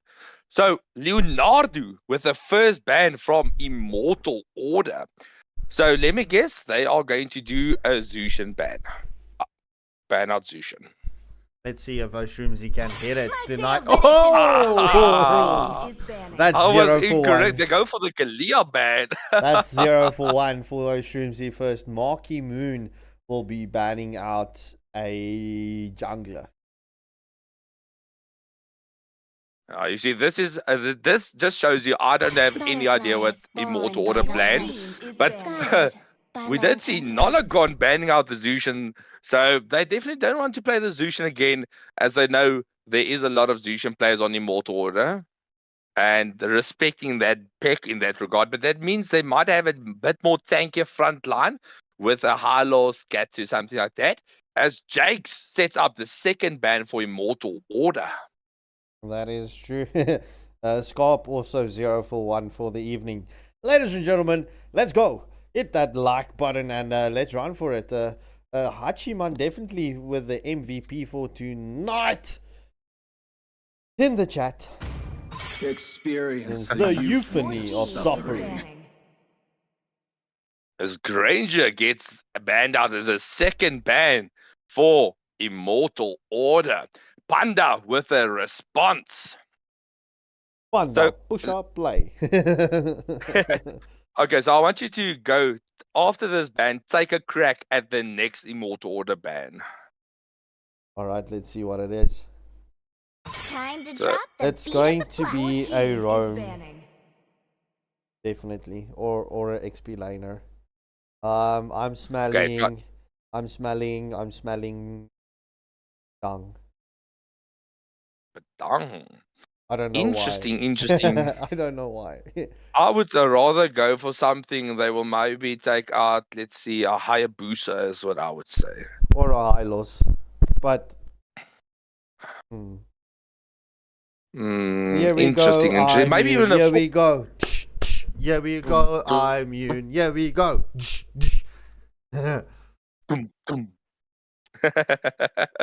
As Immune bans out, and once again, Shumzi is 1 for 2 at least, as he did call the Hayabusa. Oh, Hachiman, I can't wait. Hachiman saying, Scarp, you have a special feature from Alchemy X tonight. You will see. Okay.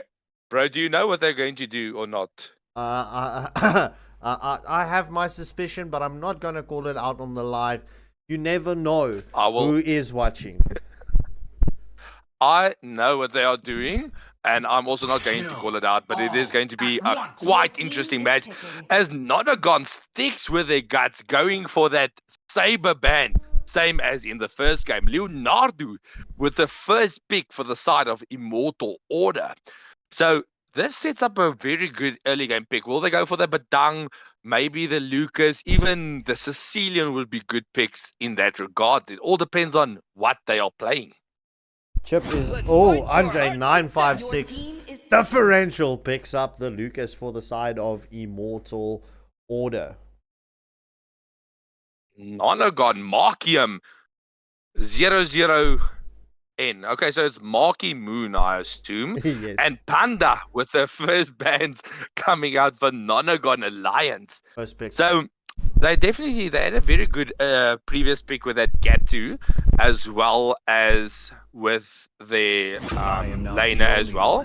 So it might be interesting what they're going to take in that regard. Oh, Ashon Anti-Mooney and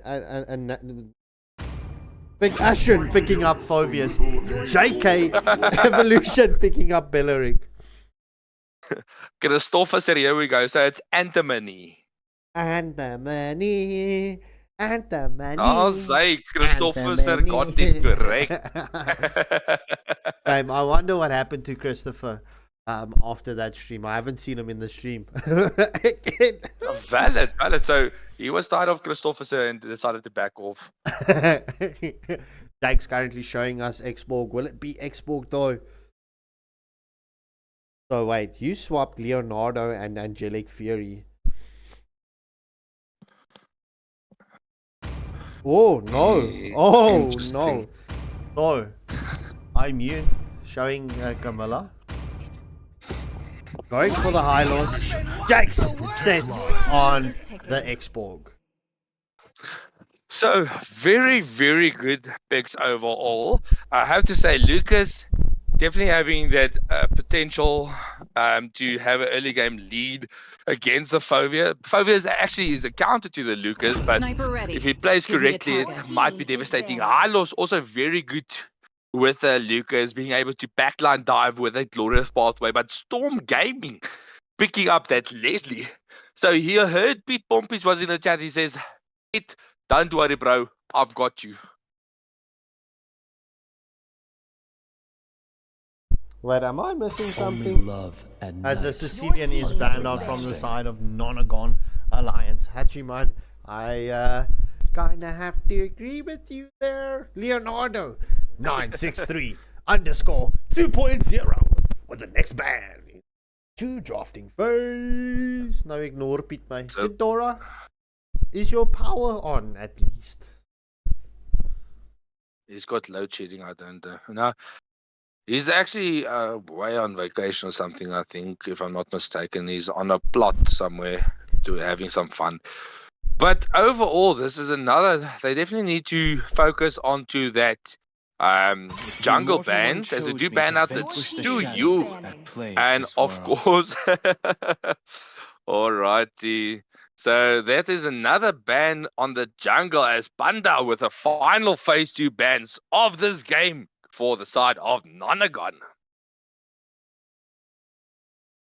Well, that's very good news, Jadora.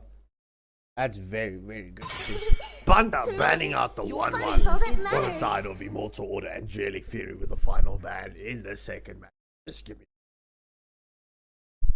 Marlene, I have to agree with you. Your Zushin was goated, not gonna lie. But yeah, overall. So Ghidorah and Pit Pomp is having some bit of banter, but just remember one thing: keep it friendly, my guy.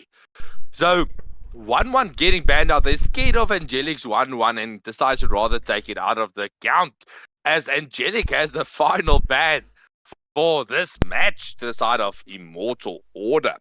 So are they going to stick with another jungle ban, or are they going to rather focus onto that mid lane? Because the mid lane hasn't received a lot of bans as of yet, except for from of Nonagon Alliance. I didn't cure the pain. I hunt. Banning out Valentina.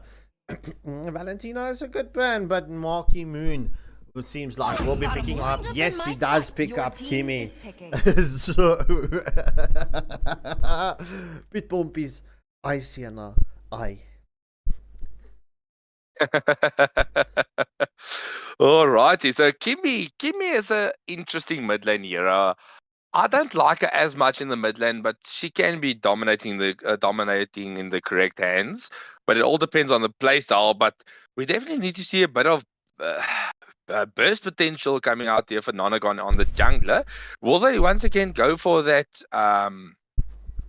aim and pick, or will they pick something a bit more tanky like a frontline, or will they go full assassin once again? But Leonardo is showing us the Faza and Angelic Fury picking up that Hanabi.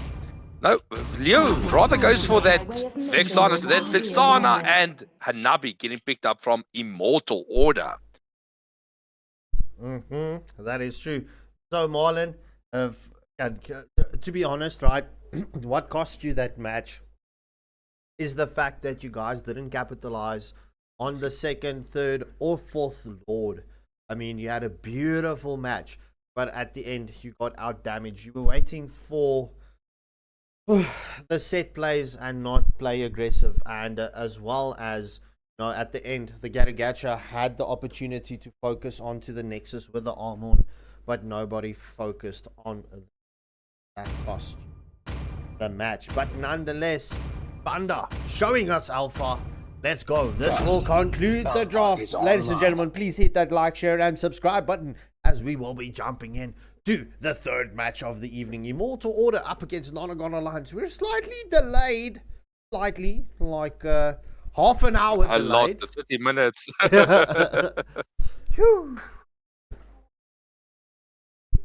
Oh, but anyway, but overall draft's not bad.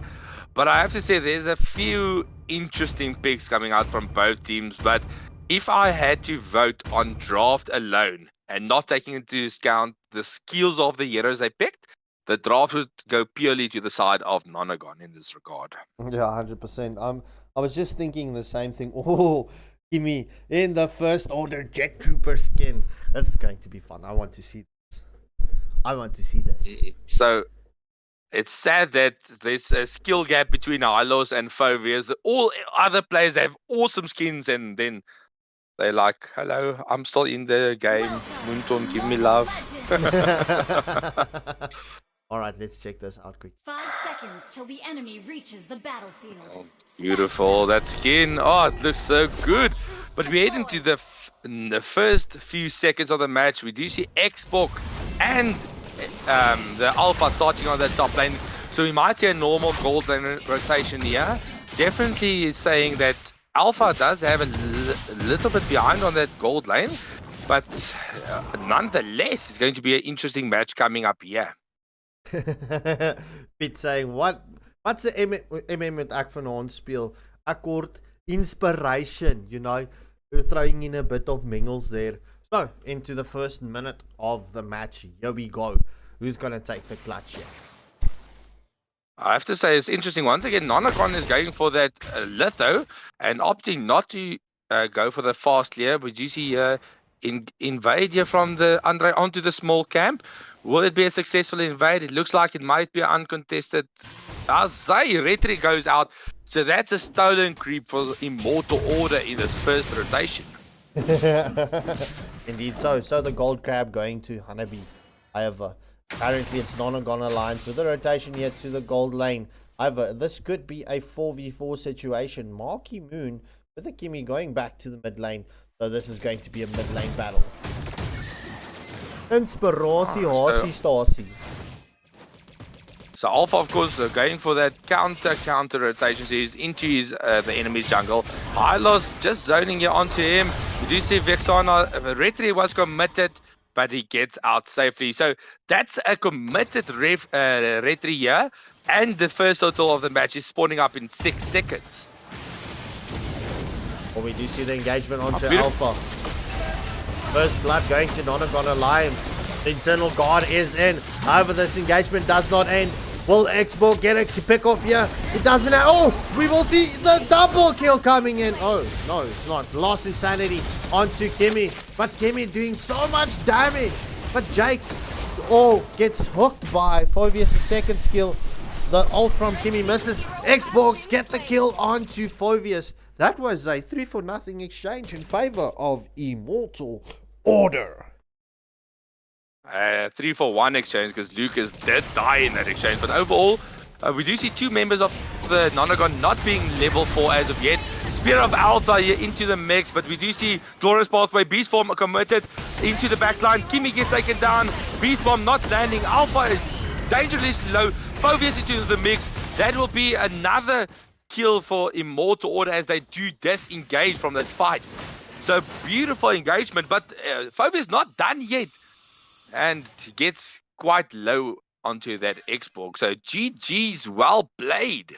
So at the 3-minute mark, we do see Immortal Order having that 2k gold lead, as well as a 4-kill advantage. GG's good rotation there. But I'm eager to see what's going to happen to this bot lane. As we do see a small campier immune giving beautiful vision onto the enemy jungle, so your team knows where they are.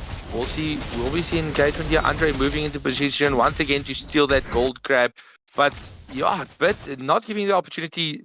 Leslie in danger, but gets back to safety. So still a small engagement here. They're camping this Alpha, decides not to go onto him. So a very aggressive rotation here coming out from the side of Immortal Order, and it's not getting punished as of yet. So will they keep going for that, or will they do the safer rotation? That's all up for grabs. That is true. We do see Kimmy coming in with her second skill. Oh my word, so sorry.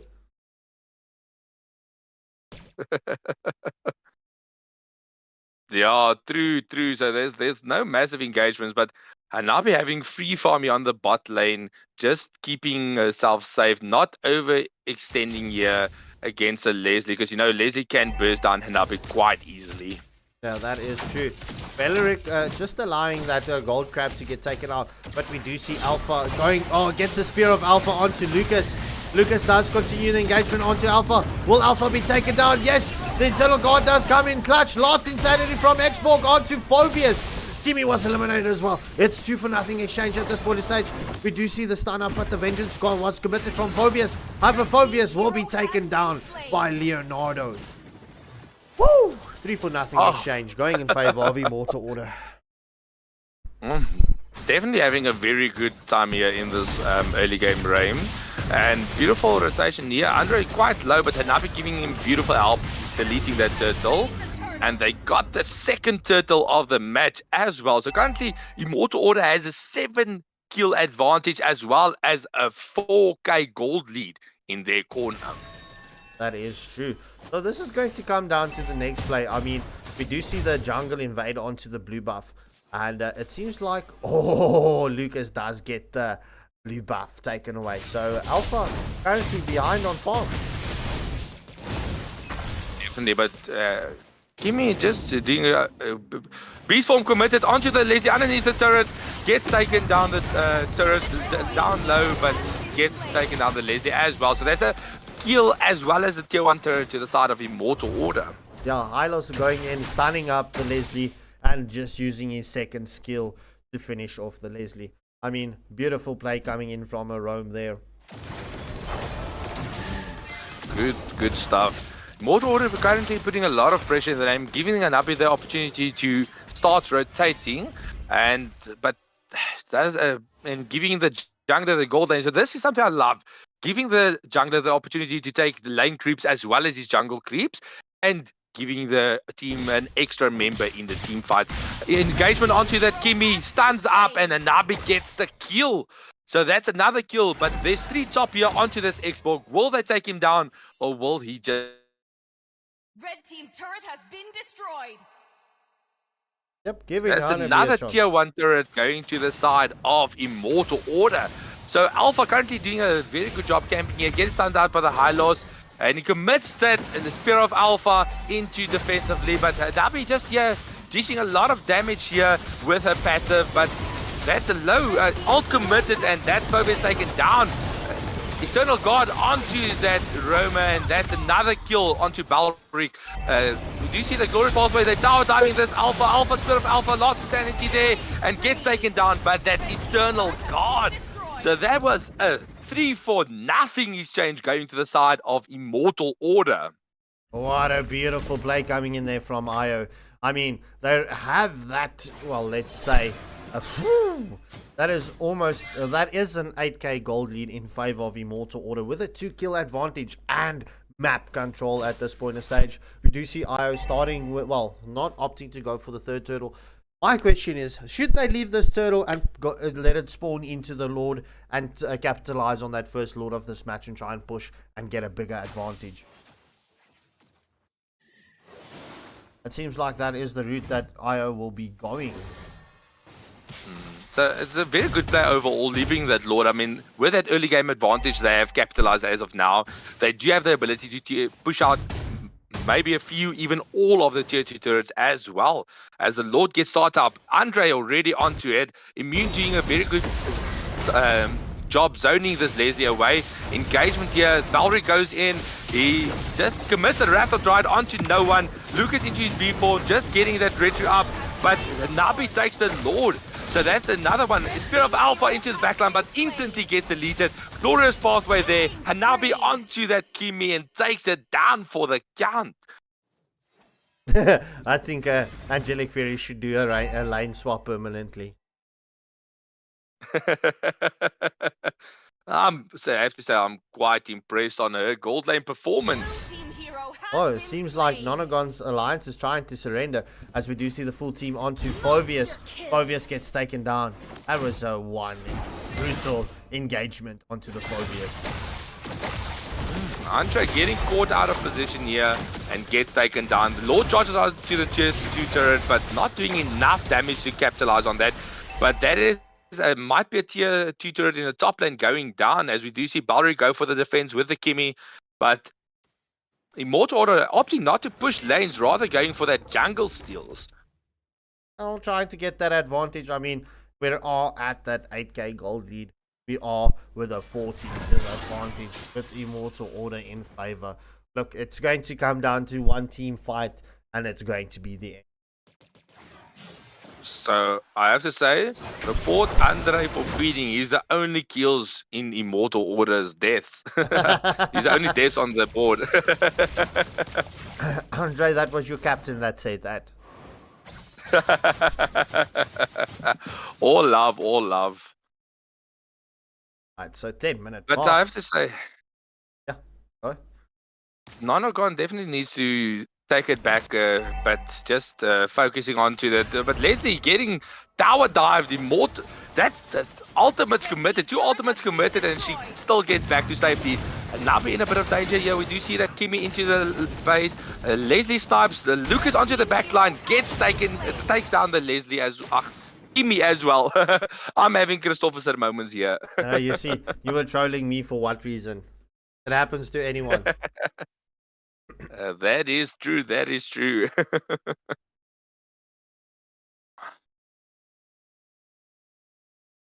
But yeah, overall good games here. But Nonagon definitely needs to take a step back here.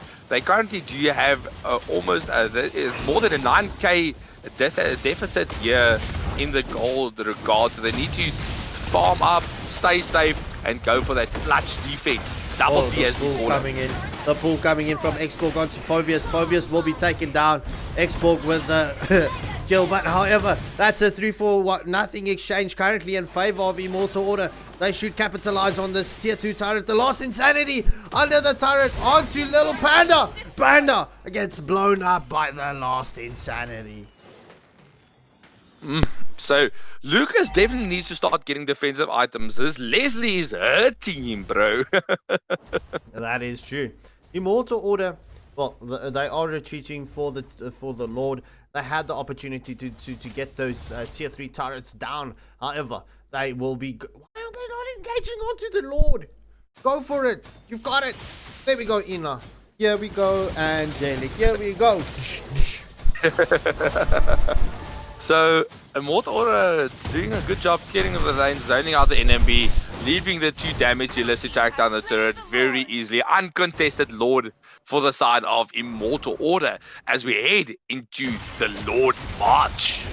Yeah, that does put Immortal Order at a 13k gold lead. They definitely need to use this advantage that they've got to their offense. And they just advantage. Advantage, yeah.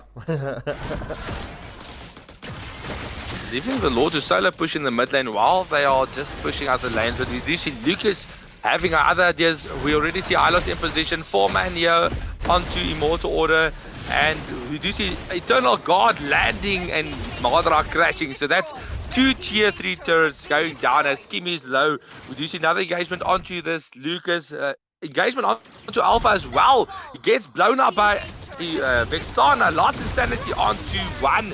Gets taken down. So that's Lucas into the back line, and that's GG's. So dominating win for the side of Immortal Order. That is true. So ladies and gentlemen, we are jumping into our next match immediately. It will be Alchemy X up against Eschaton Tsunada. Let's go. Rah! Alrighty. So as there was a successful prediction in this being a much quicker match, we head into the next match. So I'm eager to see what Hachiman and Alchemy X is cooking with this next match. So this is going to be fun. Indeed. So viewers, thank you for joining us tonight. We do appreciate the support. We do see 27 viewers. Let's go. This is quality. This is action. This is going to be an insane match. Alrighty. But that is, of course, the next match getting set up. But, bro, just give me 2 minutes. I'm just going to go speak to the minister quickly. All right.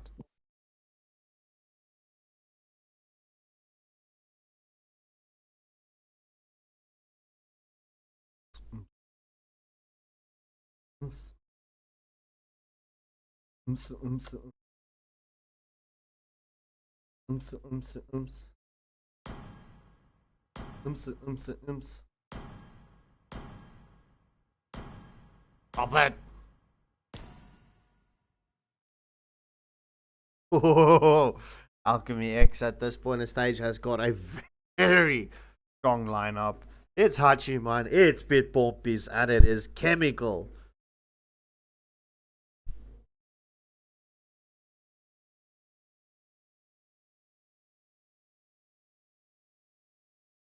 Yay, your cooldown should be done with regards to you being able to change squads and change your... Should please get that sorted out for the up and coming tournaments. Please. Ooh. Guess who's back? Back again. Shrooms is back. Tell your friends. Chat, would you agree with me that needs a little bit more passion and energy? That was Okay, like a... let me get my big boy voice. That was like Let me get my flat, big boy voice. That was like a flat beeline. Guess who's back? Back again. Shrooms is back. Tell your friends.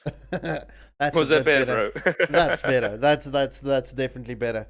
I'm looking at Alchemy X right now, right?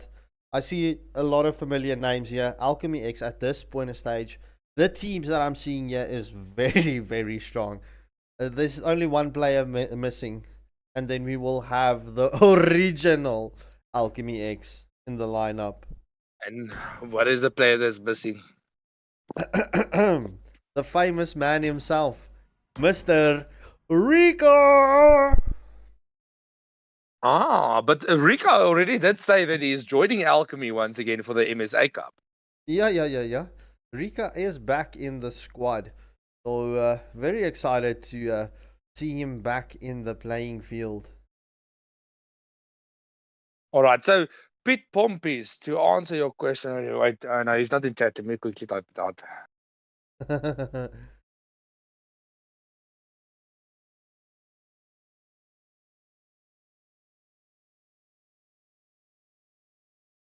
I bet. This was the match I came to watch. So Marlon Clausen, are you telling me you're not entertained and don't want to stick for the entire stream? You break my heart. Oh.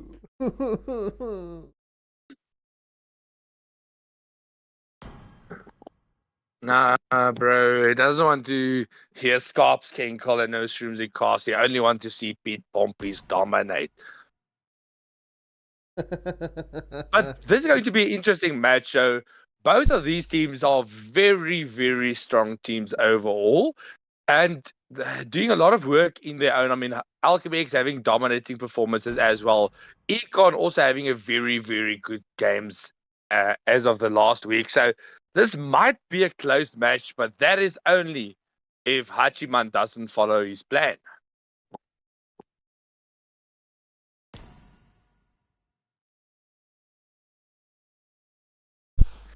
Overall. But Scott, quick question: are you streaming from your phone or are you on your laptop as a fancy boy? No, I'm on my PC, bro. On your PC, that beautiful white boxy. With the cayenne color lights. What color? Cayenne. It's blue. What's blue cayenne? green. So It's cayenne pepper. no. Oh, no. cyan, bro. It's cyan. It's cyan. Cayenne is pepper. Yeah, this cayenne dye. In English, it's cayenne. You pronounce it cayenne. It's cayenne pepper. Now you say so much cyan, bro. At least you're Afrikaans. So I will accept that as the excuse why you're saying cayenne. But nah, my fam. Well, hey, we need to keep the viewers entertained, you know, even if it's just for poop and giggles, you know. If you want to see giggles, watch out. In the near future, we will once again see Scarps Kinkel featuring Visage, and that is something you will laugh at.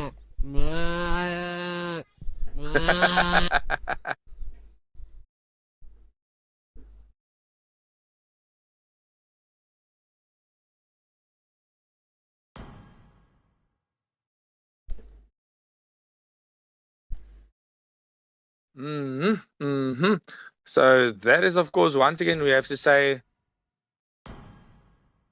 let's give that 5-minute warning. Just to keep it fair between all teams. 1 second. 1, 2 Mississippi. 1 second is over. 3 Mississippi. 4 Mississippi. 5 Mississippi. Come on, Chad. Bro, Synapse being a real sim for Alchemy X in the chat. Oh, hi, my word. Synapse. Oh, my How word. are you doing, bro? My apologies. Let me quickly get this. I forgot about the poll. No. Ish, this brain of mine. Bro.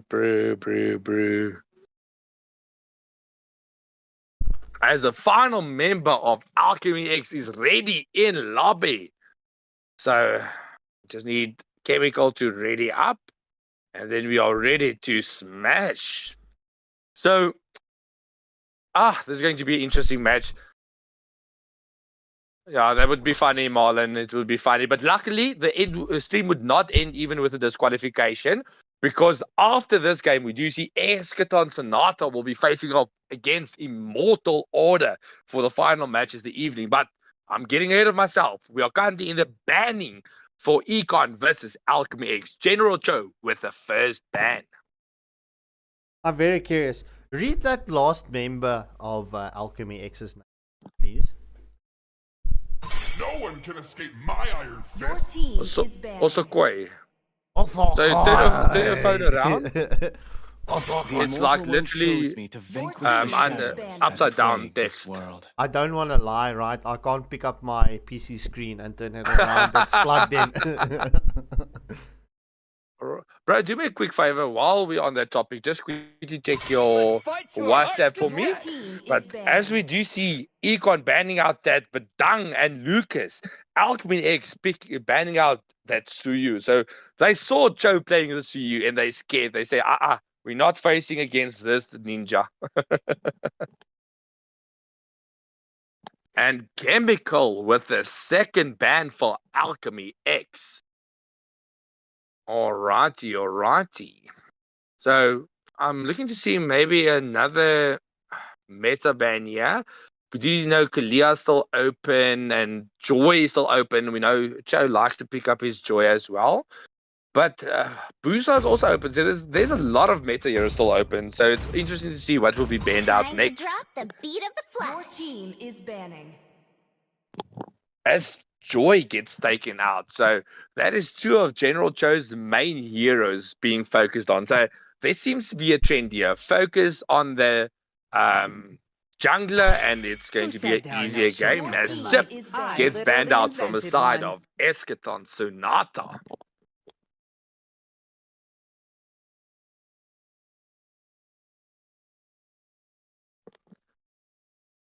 Interesting. Pit Pomp is with the final phase 1 ban for Alchemy X. So interesting. So it might be another jungle focus ban. They need to get that higher booster out as soon as possible, and they ban Your it team is out. picking. So that's 3 of General Cho's main junglers already in the banning. So what will he pick up? Will he pick up or will they swap out for maybe the Kalia? We know Kid Bomba likes My his. tail's been itching for a real They fight. go for Kalia. So that's a very good first pick to the side of Eschaton Sonata. General Chow still has the Alucard and the Nolan to pick up. He's broken on those two heroes. But Hachiman and Chemical were the first picks for the side of Alchemy X. Ooh. Are you trolling me, Hachiman? It might be. I mean, you don't want to pick a Fanny into a Kalia. I mean, if you cable past her, you dead. That's how easy it is. If you cable past a Kalia and she has the ultimate, you are done for the count. So yeah, so Rayless, to answer your question, so it is the 3 jungle bans isn't as good, but I mean, if you've seen the previous games, General chose those 3 heroes are his main, and they are quite dominating. So they are trying to get out the main problem, which is Cho in this regard currently. Lumi picking up Zask and Chemical with the Kufra. Synapse, do me a favor. Tell me, who's this Osukoi? Is it Rika? Yeah, you're currently showing us Good Zushin. question. So Zushin Kalia is very irritating. I mean, the constant displacements of Zushin, as well as the constant irritations coming out from the side of the Kalia, as well as Joe picking up the Fredrin. So Fredrin, I've never seen Joe play the Fredrin. Well, I'm loving the Fredrin pick. I mean, my main guy is getting his time to shine once more. Well, let's see how General Chow does play with Fredrin. But this does beacon, right? Alchemy X cannot go for assassins jungles. Oh, okay. They might need to pick up that more fighter friendly. So it might be the Alpha, or they will go Leomord maybe, but they need to do something that can be able to sustain. As Osakoi goes for so it's not Rika, no. Yeah. No, it's not Rika. So he goes down for the Ruby, but I almost thought he was trolling. Ruby revitalizes, not meta. So Ruby picks up that flicker. And Hachiman, will he pick or will he let Pompey stake his shine? Ban. It's Oh no, ban. it's banning phase.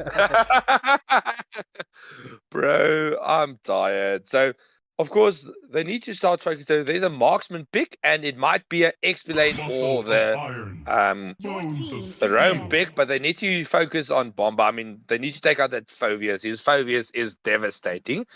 And as you know, Pitt has a lot of marksmen, but his best marksmen is Melissa and Erethel. So we Sir, might need to what's take your out command? Melissa Your because you know you team have a is lot of banning. engagement-based heroes on Econ. So you need to Experience the stop euphemism that Your from team coming. is banning.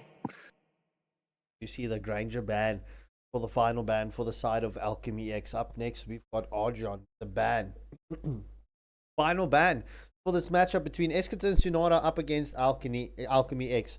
Ladies and gentlemen, please get your votes in. At this point in stage, the love is coming through for Esketon and Tsunada. Esketon going into this match being the favorites by 57%. Alpha is Your online. team is picking. So I call that. Huh?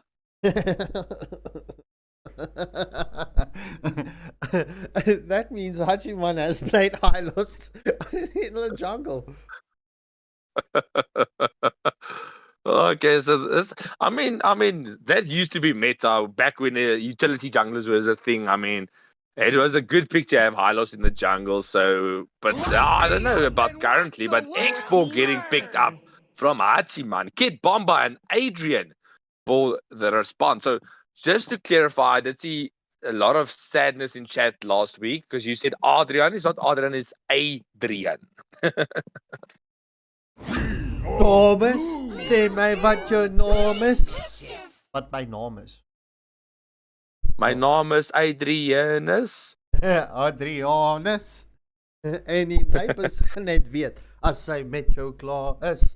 Get Bomba with the glue. And Adrian with the final pick. So, as you know, Glue is a menace if he doesn't get immediately countered by the Farmers or even the Vexana. So, very good pick after the mage pick of When the Alchemy body suffers, X. Your Adrian team is auto spirit picks that. blooms. Well, Okay, Sammy, Mapela, obviously got lag out. it doesn't really matter, you know. It is when you type it like that, right? It's still Adrian. As Pit Pompis, who does It's the pick up same. Erethel. It's exactly the same. Esketon picking Well, but up another this is going to be an 10%. interesting game.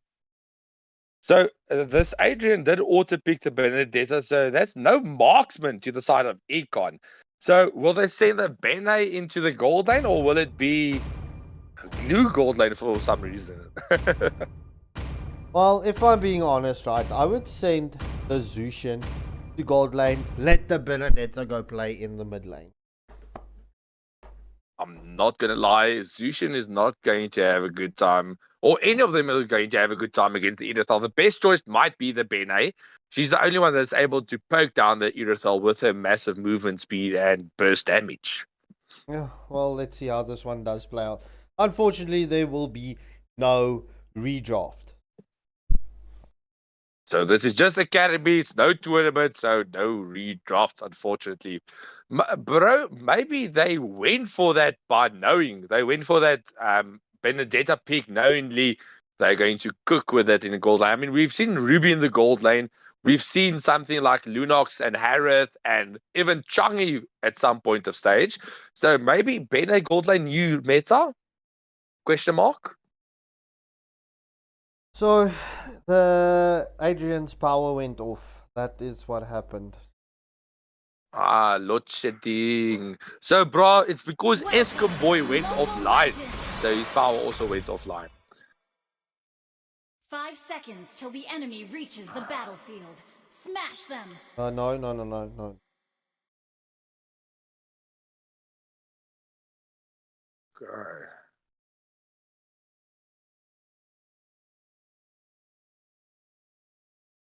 Let's just quickly sort this out. So, as you know, unfortunately.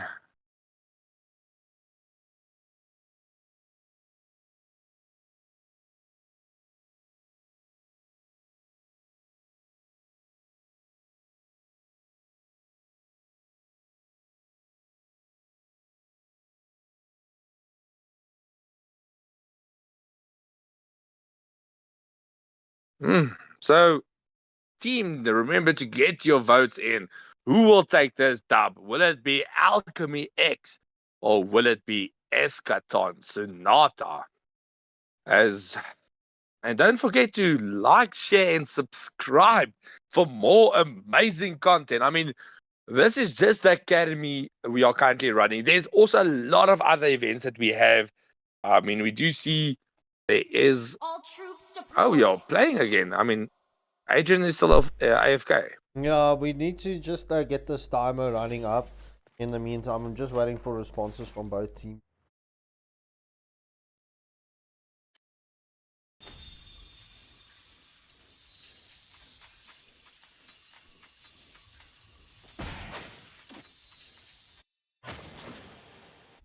Still AFK.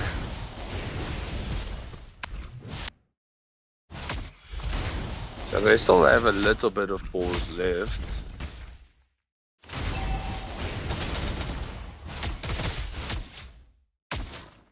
I think let's give them the full pause so they can just have their timer going. They I don't know. surrendered.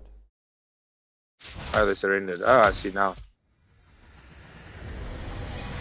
I missed that. Victory! GGEZ. So that is easy game to the side of Alchemy X. Oh no, we're redrafting.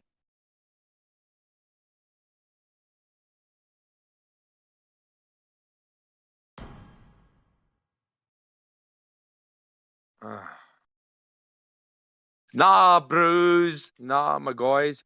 Be aware of load shedding beforehand.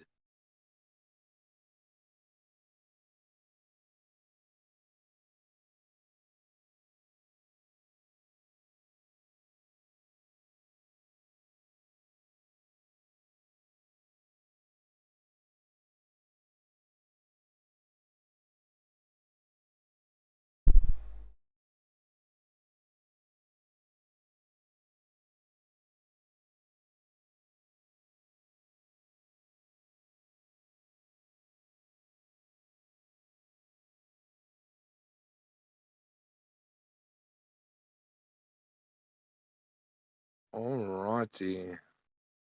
So are we giving them a timer? Yep, we are giving them a timer. We've only got the tournament lobby for this match and the match here after. Alright, so let's do then. Are we doing a 5-minute timer?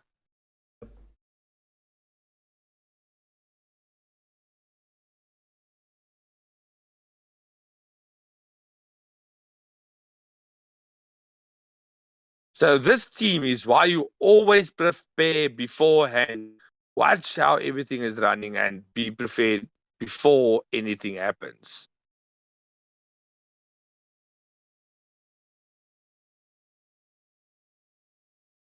So the sub is in and ready. Merlin is ready to play. He was like, okay, I'm not just adding anymore, I'm also playing for Econ. Don't worry. Yeah, unfortunately, Rainless, unfortunately. But luckily, there is everyone in lobby now. We do see both teams did make a swap out. They did swap out Okayasu, whatever his name is, for Guido. So now the question is Guido, Guido, is that Rika?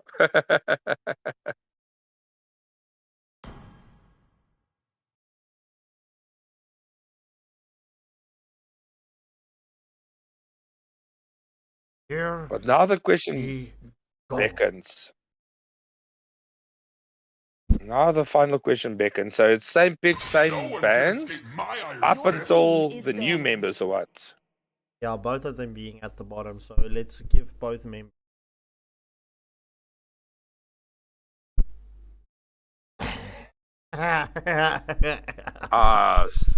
So Art saying Guido is not Rika. Okay, now the question beckons, Art, while you're here, did Rika change his name or is he still Rika? Team is banning.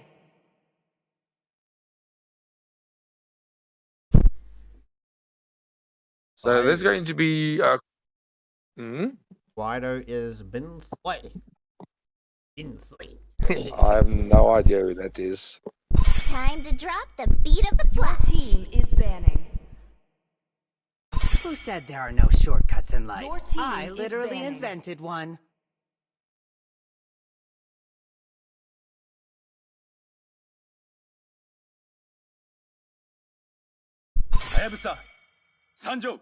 Your team is picking. My tail's been itching for a real Your fight. team is picking.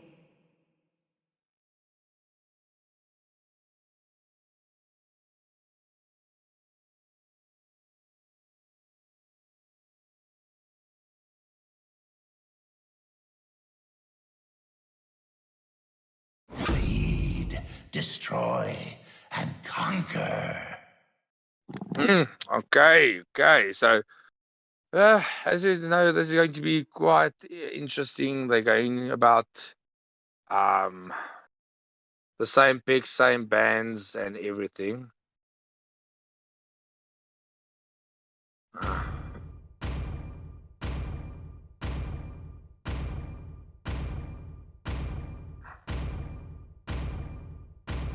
I shall succumb to my power. Your team is picking.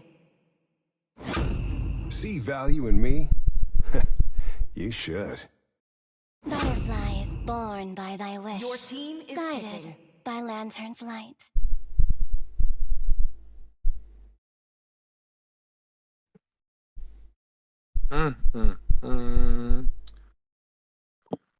Brother Scarpy, are you still there, my guy? Yeah, sorry, I'm just busy sorting out. Alrighty.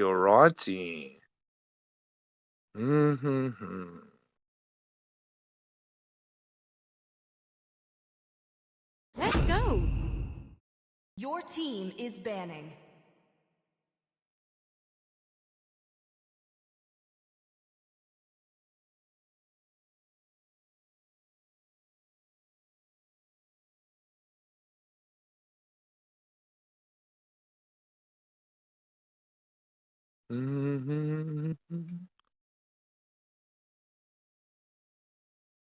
So there's going to be why is Alchemy X taking so long?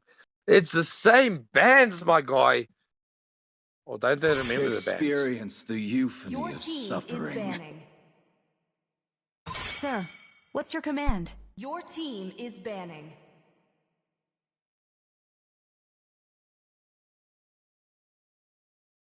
Muscle of iron. Bones Alrighty. Trust. Alpha is Your online. team is picking. Things seem to be speeding up now. So we have now Hachiman picking up that X-Borg. Then we did see Kid Bomba going for his laner. And then Merlin, Blue, yeah. And then Merlin gets a new pick and Guido also gets a new pick. So Merlin might be going for that signature 1-1 of his. After all, it is one of his main heroes. And then Guido, interesting to see what he will be picking up in that regard. So overall, interesting lineups coming here from both teams.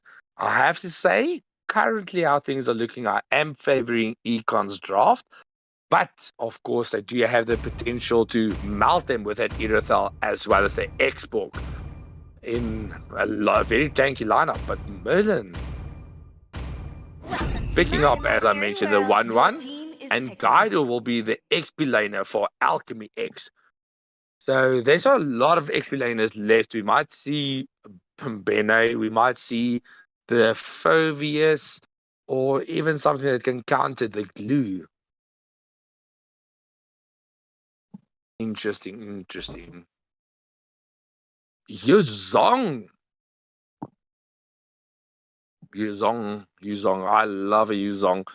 I mean, Yuzong gives you instant pressure on that first turtle of the match. I mean, if you don't have a tanky frontliner, usually you don't want to go first turtle against Yuzong. But of course, with Cho playing Fredrin, they might have the opportunity to still go for that. So overall, good draft from both teams, but I am favoring Econ's draft a little bit more. But it all comes down to how they execute everything. That is true. So, ladies and gentlemen, this is the max match. The next match between Alchemy X up against Eskerton Sonata. We will finally get to see this matchup. Eskerton Sonata still being the favorite. Arthur Clown currently trolling in chat. He says Merlin is better than Pitt. But now he says Pitt will slap Merlin. Bro, what's going on? Which side are you favoring? Pick your pick. You can't pick them both. Bruh. Bro, but I have to say, hands down to Pit Pompous on his Irithel. He was hunting for the global leaderboard, missing it by, I think, 300 before he gave up. So his MMR currently on the Irithel is, I think, 5,500 or something like that, which is crazy. That's crazy, So, into the match we go. We will see General Chow going for his blue buff first. All troops deployed. Oh, such a beautiful Interesting. So both teams do a same side rotation here towards the gold lane. So it just might work out. Both Roma just giving a little bit of vision on where the enemy started. So they know Zushan has a very fast wave clear speed. So she's going for that to get that early game advantage onto the enemy Roma. I'm very interested to see this matchup between the Kalia and the Kufra. Interesting. I mean, as you know, Kufra's ball does not counter her ultimate. She still has the ability to go for that tsunami slammer. She's crowd control immune when that happens. Joe going for that small buff invade, but rather goes against it, going for that gold buff, knowing the enemy team is there. So, 1 minute mark has surpassed. Alchemy X currently with a 300 gold lead. At this point in stage, no first blood yet. Oh, First blood. We get that Glue taking down that Yuzong in the XP lane in the 1v1 battle to the death. GG's. So, it is 25 seconds up until the next. Well, the first turtle of this match will be spawning up. However, ladies and gentlemen, there will be no more free skins for tonight, as this is the last match for the tournament lobby. My apologies for that, but we only had the tournament lobby for a certain set time. But Genocho doing a good job here, camping, waiting for that rotation onto the turtle. Will they get the pick off? They're currently in very beautiful position here. Hachiman overextending, Glue into the mix. We do see General Cho onto that export, getting me down, Frogger down.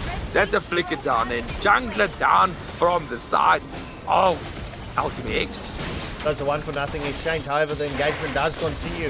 The fight is on to Fredrin. However, Kalia does take down Yuzong, but Zos gets a return kill. So that was a 2-for-1 exchange in favor of Eskerton Sonata. And they also got that first turtle of the match. So that's instant advantage going to the side of Econ. We already see a 500 gold lead in this early time frame. So they need to keep this pressure going and pick the correct fights. As you know, Fredrin does need one or two items, then he's unkillable. So they definitely need to play safe before that happens.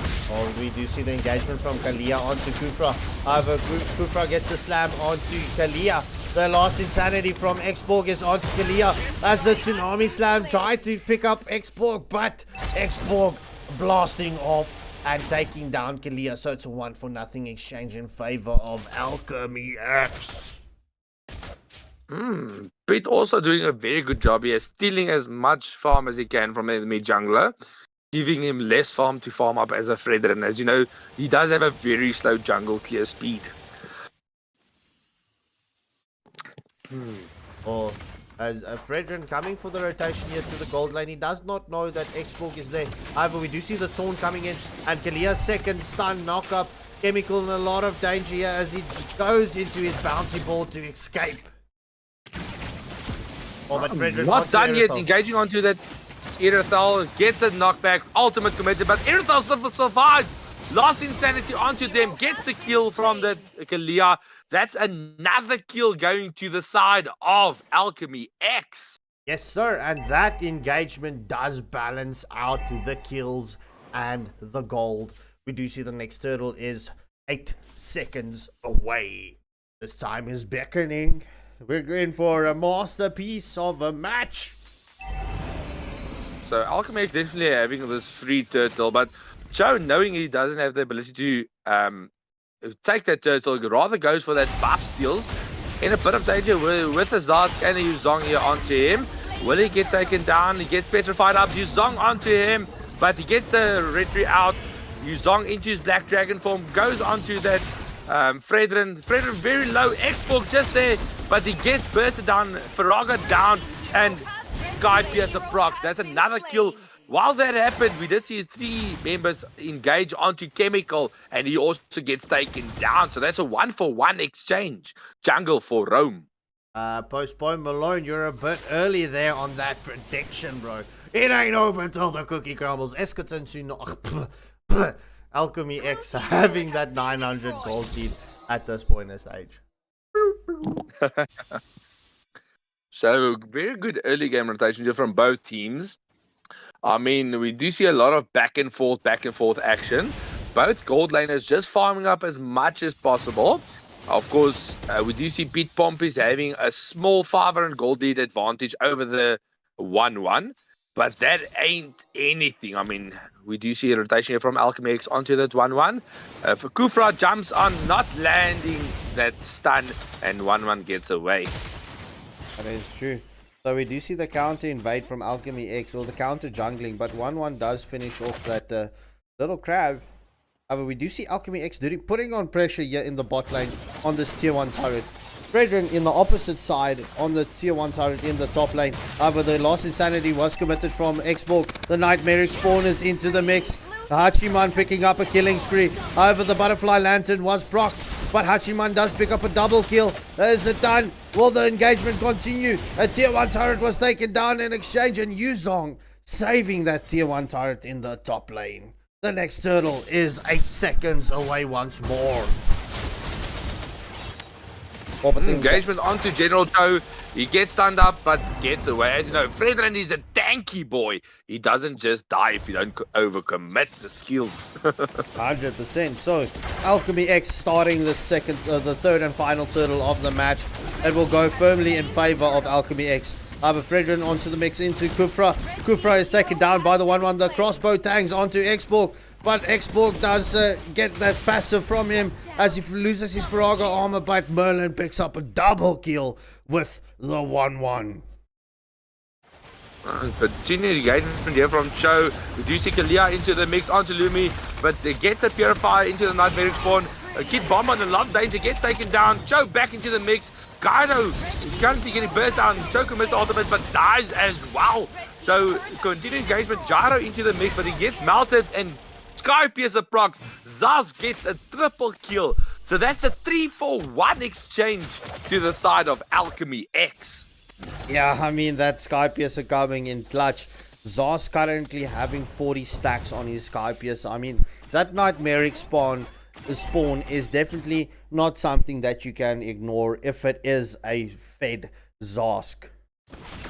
Or the engagement so from 1-1. Yeah. Oh no, you want to first talk about the 1-1. No, it's fine. So the Rainless Cloud, it's not Waylander here, it is Scarp Skenkel, bro. It's Scarp Skenkel. Waylander is busy with the African Conquest Cup. He just wants to see the build. He wants to see how the damage is backing for Alchemy X in this regard. So just before he asked, I did have the items up for a quick second. However, we do see Alchemy X coming in for the rotation here onto the tier 1 turret in the mid lane. Will they capitalize? Yes, they do. That's it. Another tier 1 turret taken down in favor of Alchemy X. They are continuing with this pressure onto Esketon Tsunata. However, it's 2 kills advantage in favor of Alchemy X as well as a 2.3k gold lead. No sweat, bro. No sweat. First Lord of the match spawned up. We do see, of course, Alchemy X having the map pressure, having the advantage in gold and kills. They will definitely need to zone out this Fredrin. He's already in position, camping the engagement onto 1-1. The bouncy ball does Brock and land onto 1-1. Lost insanity from Xborg, but Zos does finish off the fight. Alchemy X picking up 2 kills. It's currently a 2-for-0 exchange. However, Kufra's not done. Tsunami slam onto Kufra under the turret. And Kalia picks up the kill onto Kufra. 2-for-1 exchange in favor of Alchemy X. Oh, beautiful, beautiful, beautiful engagement there. I mean, currently, Irithel is the MVP for Rome, 0-0-7, dishing a lot of damage but not getting any kills. Rome MVP. Yeah, Zaska currently 6-0-4. General Chow, he's got a very good pick. He's doing very good on his Fredrin, sustaining all of that damage, playing as that front liner. But Alchemy X with a lot of pressure onto Esketon and Tsunata, as we will see Marja engaging on this tier 2 turret. Blue team turret has been destroyed. Takes down the turret, and Alchemy X not disengaging, still pushing it down this lane. Wanting to get that barrier procced and get Marja charged in. But Esketon, Marja charged, he gets taken down by the barrier, and they disengage from that fight. That is true. Hello, Circuit Bro. Welcome to the stream. We do see the engagement here onto Alchemy X, but I have to say, Guido or the Yuzong, right, doing a beautiful, you know, he knows the rotations that General Chow makes. So you will always see him in the opposite side where the team is. But we do see the engagement onto Yuzong. Oh, 1-1 is taken down. The Lost Insanity has been committed. Nightmaric Spawn has landed as well. However, will Alchemy X follow up on the damage here? We do see Pete onto Fredrin, doing damage onto Fredrin. But Fredrin, you know, sustaining all of it. Oh, currently a very good team fight here. Kalia with a Tsunami Slam onto the Kufra. Kufra gets deleted in that engagement.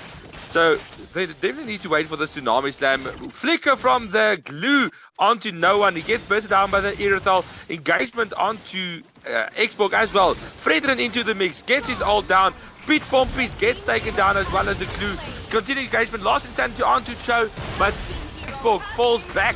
But kills a 1-1 in that exchange. Nightmaric Spawn is out, and they continue. That's another kill for the Xborg, but Zushan is not done yet. Tries to get that Sky Piercer proc onto Xborg, but they retreat. So beautiful engagement, having a 3-4-2 exchange in that regard. In favor of Alchemy X, the next Lord is up in 35 seconds. So Alchemy X having the 5 kill advantage with a 5.2k gold lead. Esketon currently lacking a lot of damage in that regard. I mean, they have the sustainability from the Kalia, the glue, the Fredrin, and even you can say, some can say Zushin as well, but they are lacking a bit of damage. So this one needs to come online so she can start dishing out that massive amounts of damage with that ultimate of hers. No, so we do see Hachiman does pick up that immortality on the Xborg. So we will see a lot more aggressive plays coming in from Xborg. Definitely. I mean, double Sky Pierces on Alchemy X. Zask having a beautiful time here. 7-0-7, and Pit finally gets the first death as the Romo of his team. 0-1-9. But they get an uncontested Lord to the side of Alchemy X, and this might mean a few tier 1 turrets will be falling from Esketon Tsunata. Agreed, as we do see Kufra is getting and giving that, providing that vision onto Esketon Tsunata here in the bottom lane, but Alchemy X having full map control at this point in stage. That's going to be difficult for Eskits and Tsunara to get the return here. They definitely need to pick up that discipline and get those quality defense, as we do see the Fredrin with the taunt onto Xborg. But Xborg just waiting. They see a little bit of engagement. Pete Pompis does commit his ultimate on that Irithel, just deleting all the frontliners from Econ, but they successfully defend the mid lane. But Lord is crashing the top lane. That's two Tier 1 turrets. Guider into the mix. We do see that crossbow of Tang onto the Yuzong and gets the kill, but Zask responding with the kill of his own. Gyro getting killed by the Zask as well. Last Santi onto that 1-1, gets killed out, and that's another kill. Kid Bomba deleted by the Zask. Joe is the only one to defend this match. Hoping that the Alchemy X would follow him out of the Nexus. But GG's well played. Alchemy X taking this matchup against Eskits and Tsunara. Lumi with the Zask. A beautiful performance, 10-0 and 8. And General Chow picking up the MVP for the side of Eskits and Tsunara. So, ladies and gentlemen, up next, we've got another Alchemy X match against Malawi Fighters. Lobby fighters. So,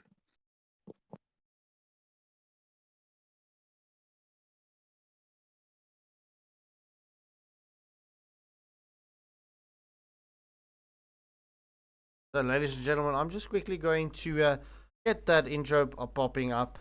Just give it a second.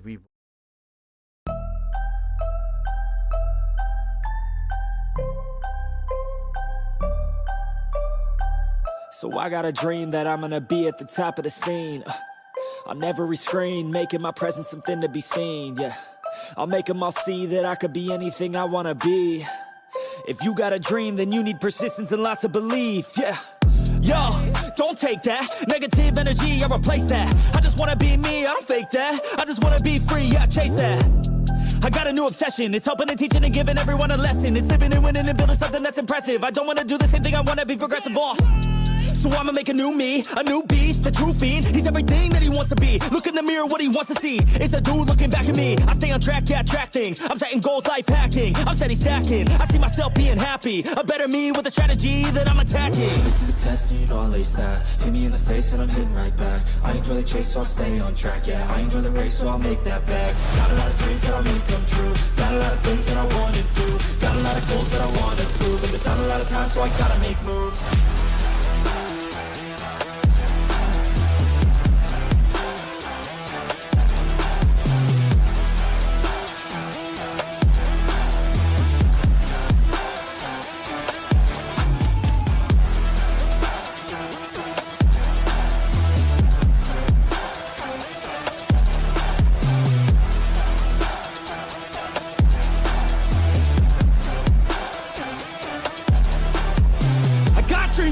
That I wanna do. I got plans, got schemes that I follow through. I make all my gains from what I produce. I don't lose, I learn, don't get confused. Peace in the dark, cause I work fucking hard. So many nights sitting in the graveyard, cause they lost to the grind, but that's fine, that's a start. To do something great, sacrifice is a part of it. It's just the start of it. You can't start then quit, you have to harness this, cause energy is bliss. And when I swing, I miss, but then I swing and hit. So I'ma swing again, and I'ma swing again. Then I'll be taking off, cause I don't wait or pause. I got the game unlocked, I never mind the clock. I take the last shot, I got a fast cross. Villain energy, cause I'm the last boss. Test and you know I'll ace that. Hit me in the face and I'm hitting right back. I enjoy the chase so I'll stay on track, yeah. I enjoy the race so I'll make that bag. Got a lot of dreams that I'll make come true. Got a lot of things that I wanna do. Got a lot of goals that I wanna prove. But there's not a lot of time so I gotta make moves.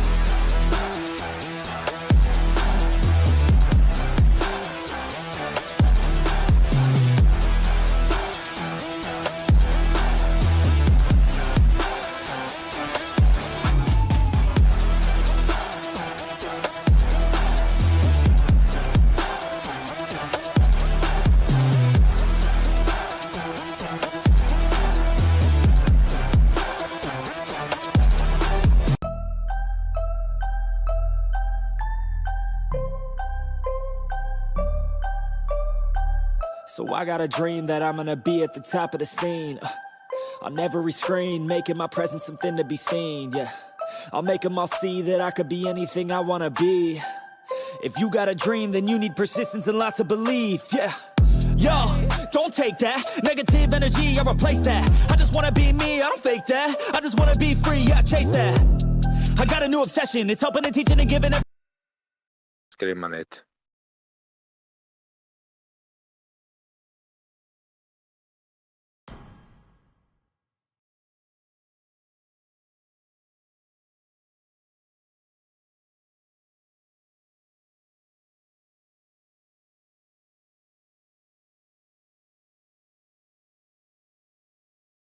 Mm.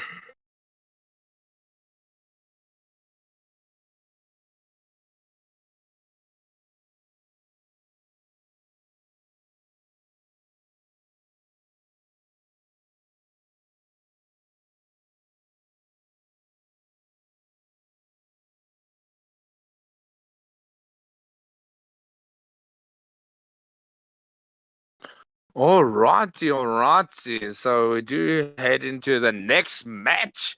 Malawi Fighters versus Alchemy X. So this is going to be a very interesting match here, as we do know that Alchemy X did have a very good performance in the previous match, but as well as Mlbb Fighters having a good performance early on tonight. So as we head into the banning phase, Hachiman with the first ban for Alchemy X.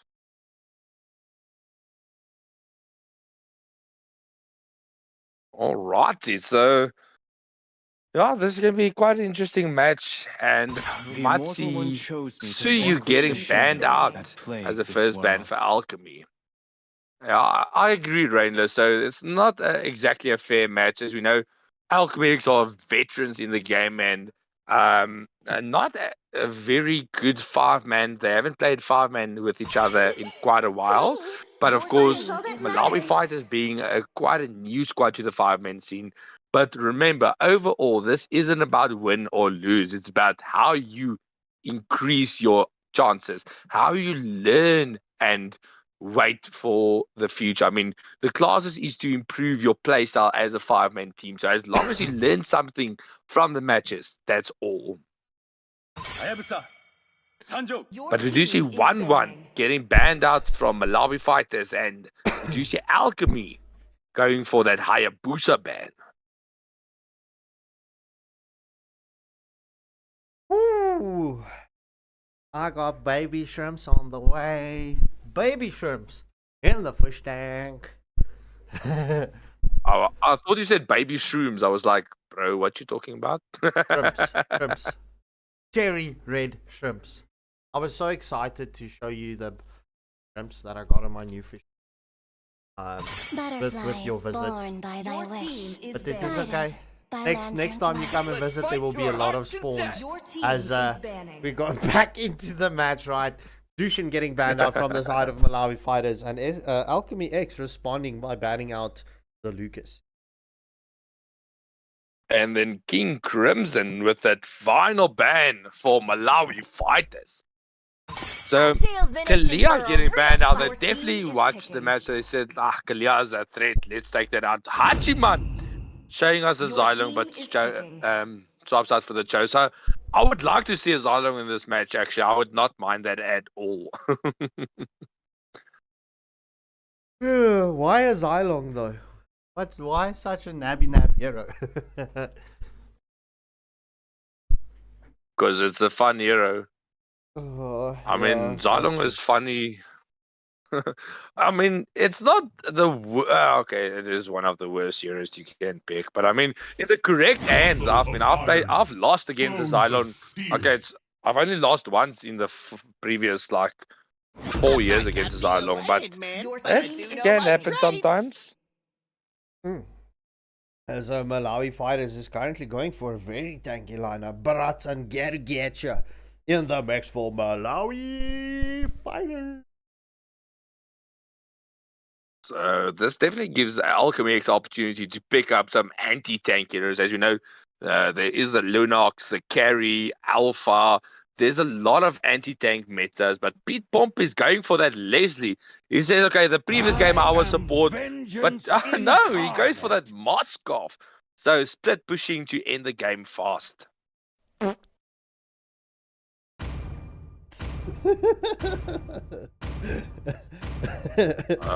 Trolls is real, my bro. I couldn't help myself.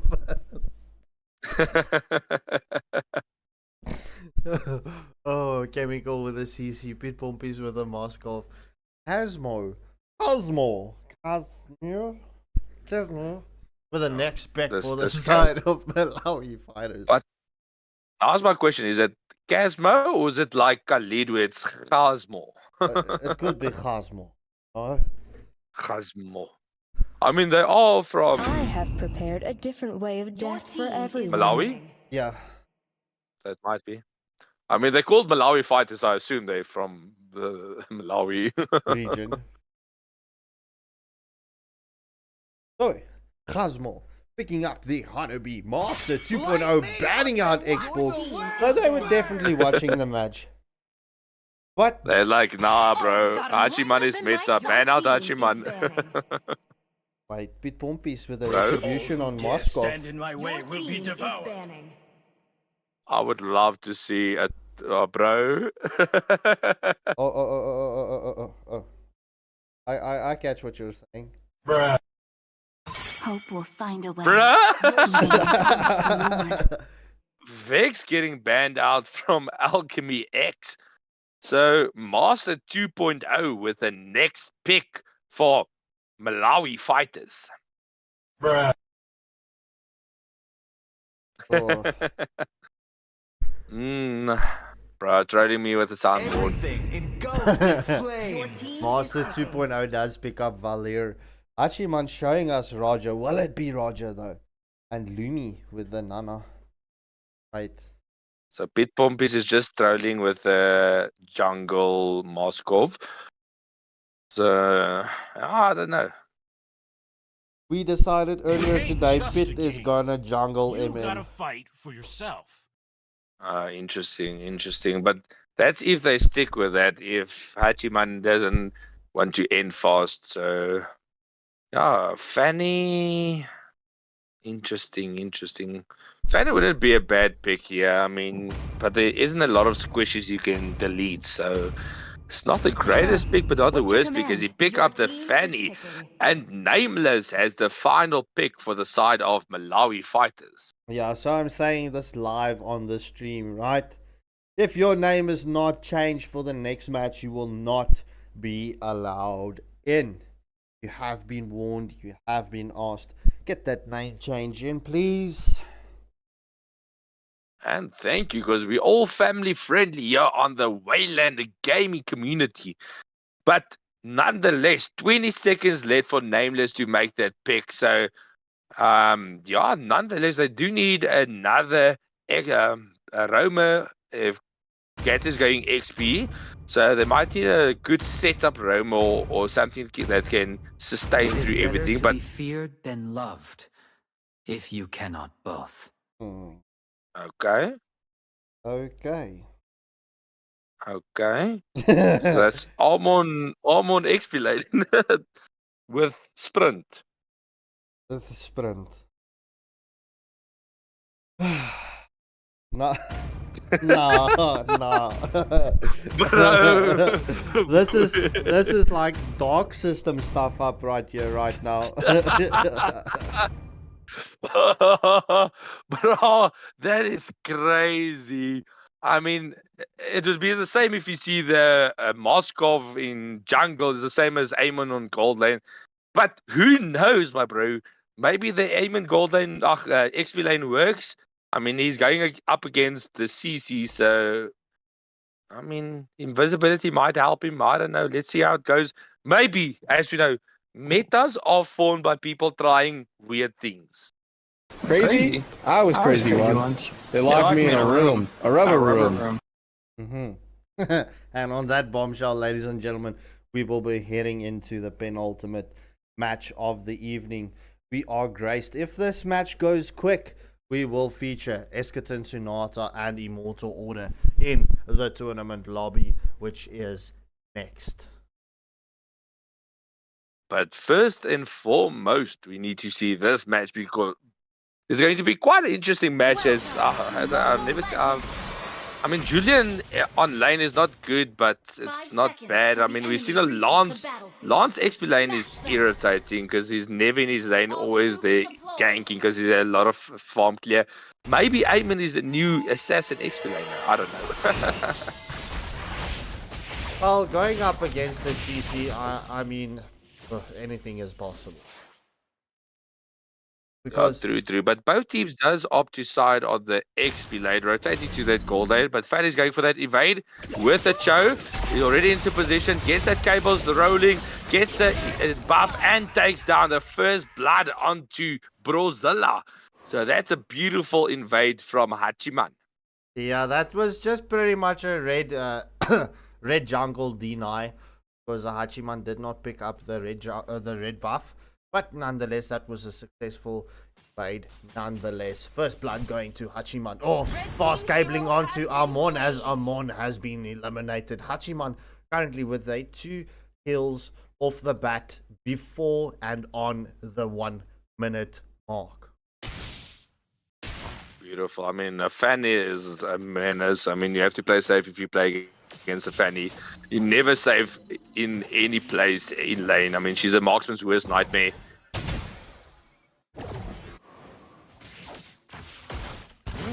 Interesting engagement here from Brozilla. Not having the level 4, but still engaging. Lumi very low, gets a stun, not landing. This engagement from Brozilla.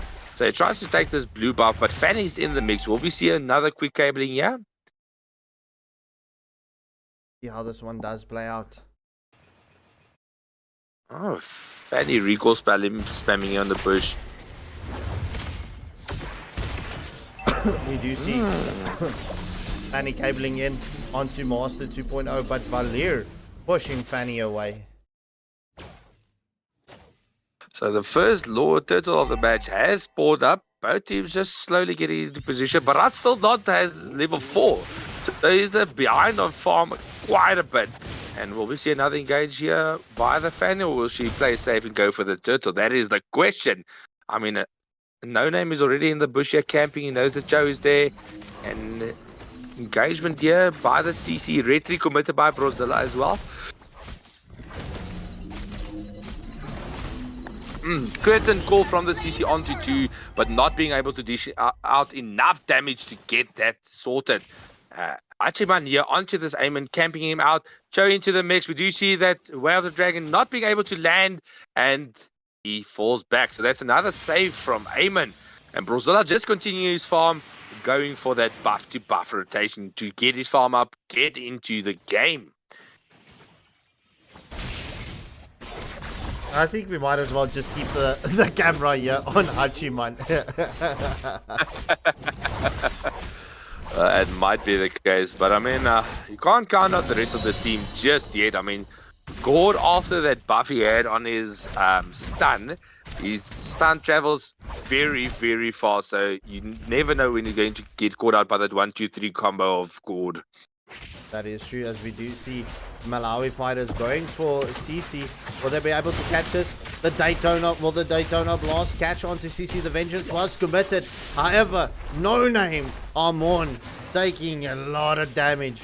Brozilla not getting that Daytona blast on where you want it. And the disengagement. Fan into the mix here. Onto this. The red tree goes down, and that's another kill. Moskov commits the Spear of Destiny, landing onto the Gatu and going for that push into the mid lane. So they're trying to force this mid lane to get that early game advantage. Yeah, Moskov is definitely going to capitalize on this gold from the mid lane as well. I mean, he got the gold from the bot lane.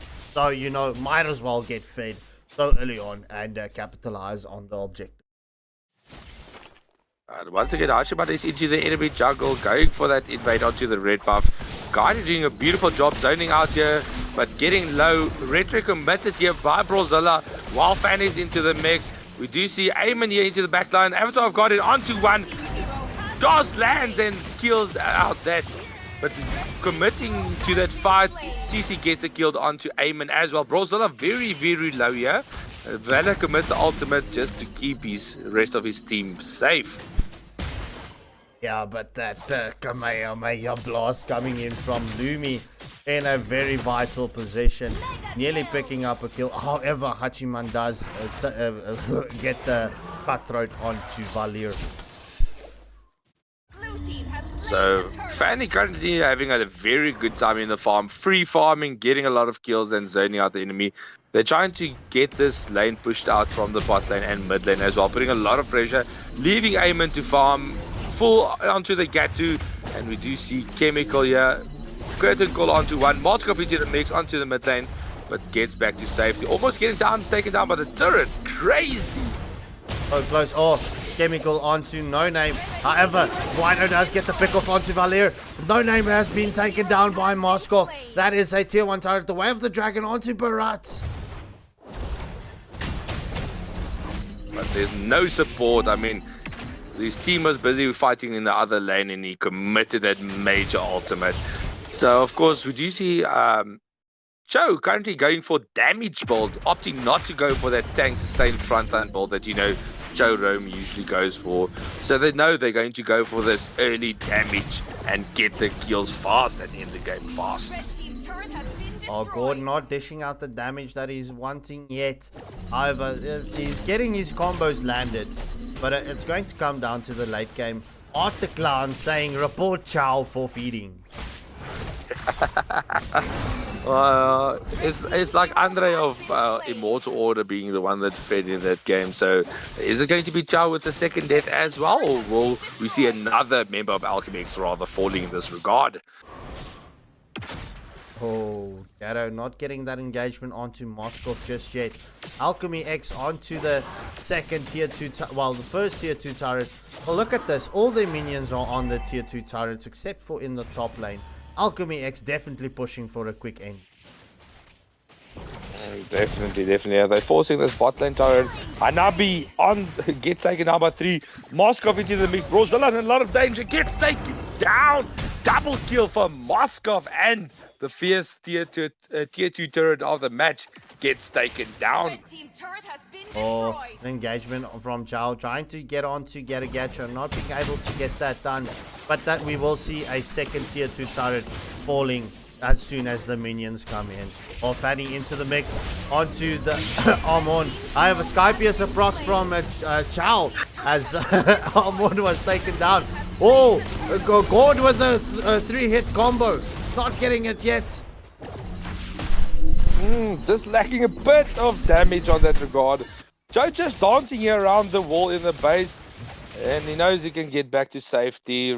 Recoil spams coming out from Alchemy X.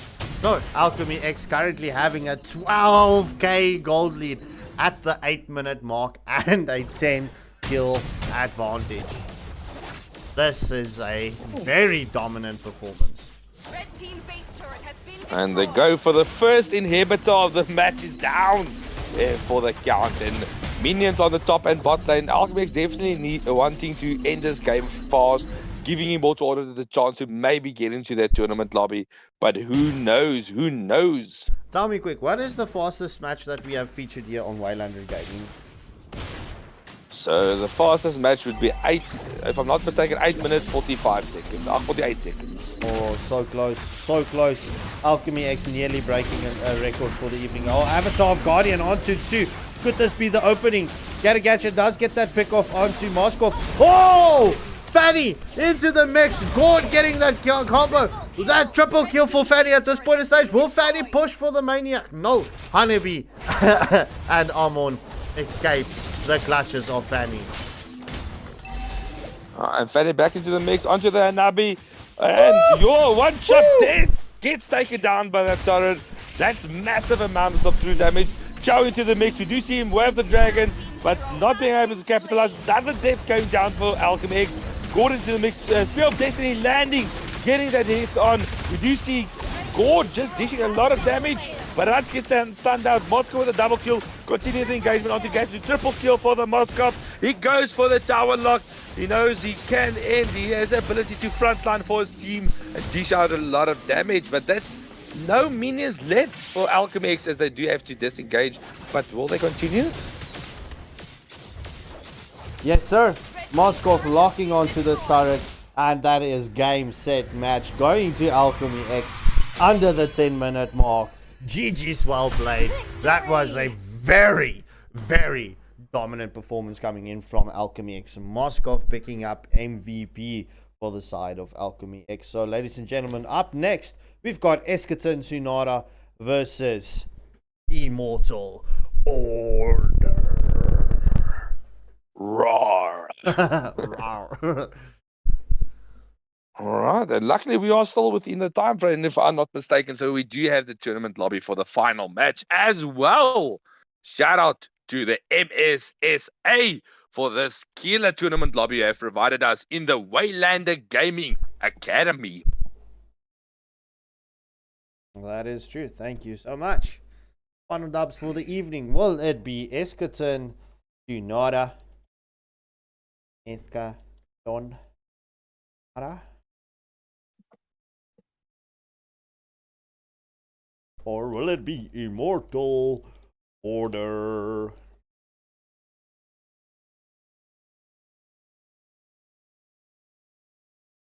Alrighty, Eschaton Sonata already in position. I just trying to get Immortal Order out of their lobby so I'm able to invite them to the game. They're still chatting here, discussing the strategy, and they are ready to rumble.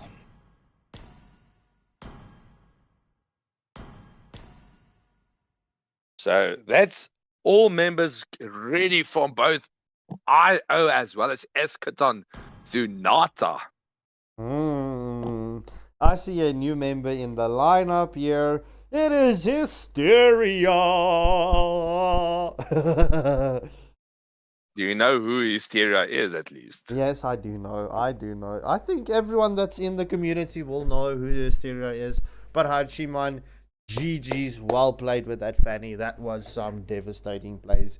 I was loving that early game invade that you went for, denying the red buff. Definitely kept the aggression going, taking that early game advantage, turning it into a massive early game gold lead, and then just locking onto the base pre-10-minute end. So dominating performance, well played. Eschaton Tsunada banning out Bedang as the first ban. Jakes with a response from the side of Immortal Order, banning out Hayabusa. Still having that... well, okay, wait. Death Eater is not in the mix here, but I think Death had PTSD from that Hayabusa from the previous match. But Eschaton Tsunada banning out the chip. Oh, that's another band coming out. So very good meta bands coming out from Econ as well. As Ghidorah picks up the next band, banning out the Lucas. So that's once again 2 bands focused onto General Show. Will we see the Joy band come out as well? Or does IO not scared of that electro beats? Yeah, Jiman, we really for a second thought that Moskov was going to jungle. And ladies and gentlemen, yes, as Mads does bring it out, it is the Waylander Gaming Academy matches. Are you ready to rumble? Let's go!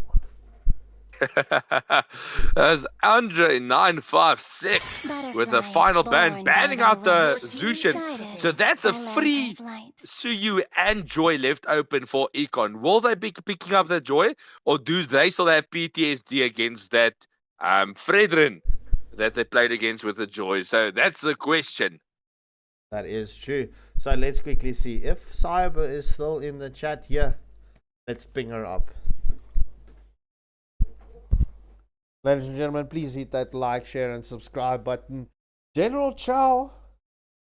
Time to drop the beat of the flash. Your team is They left it open and he picks it up. So that's a Joy going to the side of Econ. As you know, that's one of Chow's favorite heroes to play.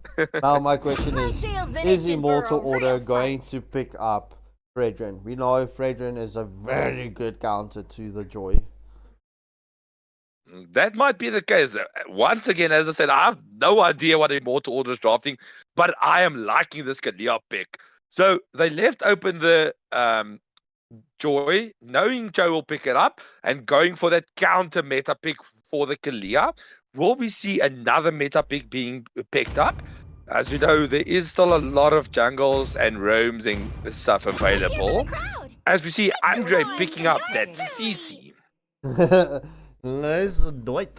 Saying, asking, is there any way I can join this academy? Well, bro, you can definitely join the classes. You'll see in the description there is a link to WhatsApp. However, we can get you into the community, and let's go. And thank you for that compliment, saying they have some nice commentary. And as well, we've got the tournament lobby. So there you go. There's your link. Press on that link. You will go through an intro group, and let's take it from there. As Eskitson Sunata does pick up the Khalid, as well as Getcha Jedora with the next pick for the side of Immortal Order. Honestly, I'm loving the picks coming out from Econ so far. I mean, Gato Khalid combination has been a OG Rome and XP combination, both being able to dive the backline with both of their ultimates, stun up everyone, dishing damage with the passives, and having a good early game advantage. So Econ definitely going for that early game draft, putting a lot of pressure onto IO in the early game. So if they get this advantage, it might just be game-changing as Hysteria picks up the Zask. So Jake's with the next ban for the side of Immortal Order. There's two picks. There's two picks that I want to see. One is Fredrin, as I mentioned earlier, and second is the carry. They are facing a very tanky lineup. The carry might be touch and go, so it's going to be a good pick to have, but it might still be. I mean, you're going to be dived by that Joy, so you need to pick a marksman that can both deal with the front line, but also survive against the Joy as well. So it's going to be a difficult pick. Export getting banned out from Econ, so that's a focus ban onto Jakes, as we know he loves that Export. And Granger getting banned out from Immortal Order. Brighton Jafta saying Kaylee MVP already. So let's see. I mean, this match is it hasn't taken place yet. This could go any way. The last time that Eskitson Sonata played against Immortal Order, Immortal Order unfortunately did take the L in that match. But this is the academy. This is a new team. It is a team learning and into the battlefield. As we do see, Layla gets banned out. The Immortal One chose me. Eskitson Sonata responding with a Suyu ban. The Suyu ban doesn't really make very much sense to me, especially with him losing that magic defense on the last rework, or the last patch. So Joy would have definitely had a very good time again. Yeah, I mean, the biggest counter to Suyu is either out sustain him, catch him, chase him, or just have a magic. I mean, Julian and Joy being both good counters to the Suyu. But after all, Jake's with the next pick to the side of Immortal Order, will he pick up one of his heroes? Or will he swap out Dora? No, there is still his Bane open. He goes for that Irithel. So as we know, we've seen that Irithel previously as well being picked up by Ghidorah, and he has a very, very good game there. But nonetheless, Econ, Monarch, and Yay with the next picks in this match. Yeah, Yay currently showing us Vexana. Very interested to see who Monarch is going to pick up in the gold lane. I see Love coming in for Immortal Order. Immortal Order are currently at this point in stage having the votes by 75%. You're crazy. I love everyone that's supporting IO currently. All love as Yay picks up the Faza. Monarch going for that Moskov.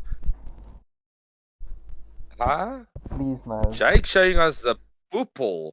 Please so no. I understand the idea behind it. I mean, Poople has that lockdown on his ult to lock down the Joy. I mean, but you're too squishy, bro. Too squishy.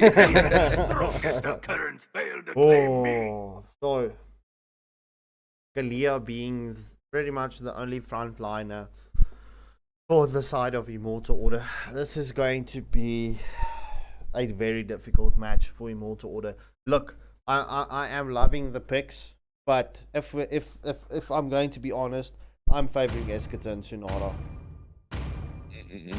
Yeah, so I mean, the only thing they need to do is they need to use, with its Kalia is going to be the playmaker. It's going to be the make or break is how Kalia plays. So either you definitely need to start with targeting the Faza, or the better option is to target Joe.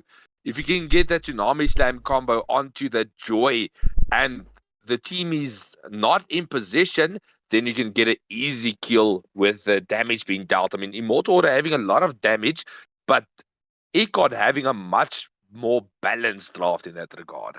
Yeah, 100%. I mean, they do have that sustain. They've got that engagement. They've got the follow-up. They are balanced. 5 seconds till the enemy reaches the battlefield. Definitely. But nonetheless, it all comes down to how you play the game. As you do you see both teams starting on that XP lane buff.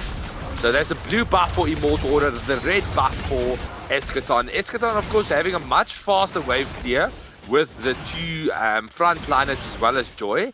So Immortal Order definitely need to capitalize, keep the lane safe and protect the jungle, because we might see an engage here. We do see the engagement from Kalia onto Khalid. However, I see Art the Clown saying, Marlon, you can't go wrong with supporting Immortal Order. A lot of love coming in. Or we do see the engagement onto Zask. First blood going to Joy as Zask was taken out. However, CC being allowed to farm up and get the push onto this tier 1 turret in the bot lane. Shao, of course, counter engaging, taking out down the enemy jungle. In position here, Joy is in a lot of danger here. We do see the dashes being committed, but no ult committed here. But Ghidorah in a lot of danger at the top, getting taken down by that Khalid and Faza combination. So that's another kill to the side of Econ, currently having a 2-kill advantage before the 1.5 minute. Yeah, also with 800 gold in favor of them. So it's 20 seconds before the first turtle of the match is going to spawn up. Joy gets that for tower dive coming down from General Cho, gets a pick off onto CC, and that's another kill going for Eschaton Sonata. Now at this point of stage, it's 3-0. It's turtle has spawned. This is going to come down to this turtle fight. Honestly, if I was Immortal Order, I would not take the turtle fight. Rather go invade Cho's blue buff. Get over. Cho not engaging onto the turtle, knowing Immortal Order can't contest, and rather playing safe, takes his buff and knows he can't get invaded. So interesting rotation coming here from General Cho. Joy onto Bane, as Bane does get that a deadly catch, but it doesn't land onto Joy. Avatar Guardian does land onto Leonardo, onto the Kalia. Oh, Zask is eliminated by the electro beats of Joy. That is a 2-0 exchange. Once more. Oh, Ghidorah coming in clutch, picking off Moskov, but Khalid does take down Erethal. So at the 3-minute mark, it's already a 5-kill advantage to the side of Eschaton Sonata with a 2k gold lead. And the Lord Turtle still not being started up by either side. So they're just zoning here, waiting for someone to overextend. Kalia in the bush here onto that lead, but not committing any massive skill. So Immortal Order looks like they want to contest this objective. Yeah, it seems like so. I mean, Joy is into the mix here. Immortal Order shouldn't take this. They shouldn't engage. Oh, but we do see the Avatar of Guardian gets committed and does land onto Jakes. The deadly catch is in from Bane. Oh, but Joy does get the pick of the Tsunami Slam is on. But will they be able to finish this? Oh, Khalid finishes off Kalia. Oh, my word. Kalia. Ghidorah in a lot of danger here, getting camped out by this Khalid and Faza, but falls back just in time. General Cho with another engagement onto the Bane and gets that kill. So that's another kill for Eschaton. But they're going on to Cho. He gets the curtain call onto him as well. Leonardo into the mix. Gets zoned out by that Farsa ultimate. So Immortal Order needs to play very safe. I mean, General Cho is already a 3-level lead above the Bane. So this is a massive advantage. They need to farm up, get the items online before they want to take any big team fights. I see there's a lot of a glaze coming in onto Merlin here in the chat. However, Jakes does get his red buff, but Joy with the electro beats onto Kalia. CC in the bot lane. However, the feathered airstrike from Farsa is on. Deadly catch from Bane is into the mix. Will there be follow-up be there? Jadora comes in and gets the pick off onto Farsa. However, the Avatar of Guardian does miss. Erythal with a double kill, but Moskov does take down Kalia. Moskov did commit his dash. The Nightmaric spawn is there. We do see the Purify coming out. Gatu onto that Erythal. And that's another tower down. But they do get that Gatu low 1 HP and get taken down by that CC. So that's 3 kills coming out to the side of Immortal Order. But losing a tower in the exchange. That is true. Just going for that team fight instead of defending the turret. I mean, that is what a jungle should in theory do, especially if you're like a Joy or a high mobility hero. Get your team to keep the focus on the top lane or wherever the objective was, and split push and get those towers. Engagement here onto that Erythal. She gets that Purify off and gets back to safety, but Zals gets taken down. No, Nightmaric spawn committed there as well. And they disengage. So that's all ultimates down from Econ, but they get another tier 1 turret taken down. At Soy. Oko Soy. Right, bro. I understand our pronunciation is a bit off, but we have already streamed. I mean, you can look at it as yourself. We've already so close to a 3-hour stream. You can just imagine what happens. I can always invite you to come and do a 3-hour stream with us. You're more than welcome to do so, as Kalia does get that engagement onto Garagacha. However, it is not over. The engagement continues. Leonardo into the mix. Will we see a Tsunami Slam? No, Flicker coming in from Kalia. Deadly catch onto Farsa. Will we see the follow-up? However, Moskov does get a shutdown kill onto CC. Joy is onto the 3rd and final turtle of the match. And he gets that turtle uncontested. Bro, we just missed a kill from the Joy. Joy died somewhere. Yeah, we missed it. We were focused onto other things. So, as I get the builds up for having a lack of time here. I mean, he's already... Oh, beautiful kill here onto that Farsa by Ghidorah. We see Leonardo into the mix onto the Gatu. Just poking around here. Not fully engaging. No Joy is back. So, good hold there on that Tsunami Slam, knowing they need to target one of the damage stealers. Oh, yeah, that is true. So, overall, almost at the 8-minute mark. The Lord is still a few seconds away. We do see Eschaton Sonata having a 3k gold lead as well as a 5 kill advantage to their side as well. Hey yo, bro, much better. Stop spamming taps. Don't worry, Nightbot is harmless, as we do see Joy gets a pick off onto Erythal in the top lane. Oh, Garagacha going for that taunt onto Zaz, not really landing yet. Oh, Spear of Destiny does miss. However, Moskov is taken down by the CC in the bot lane. So let's do it, bro. What squad are you from? Who are you referring to? The oak in chat. So let's do it in chat. Alright, so we do see the engagement from Joy onto Erythal. Electro Beats does take down Ghidorah. And we do see Chow focusing on that tier 2 turret. That tier 2 turret has been taken down. Joy definitely focusing on the objectives. But look at General Chow.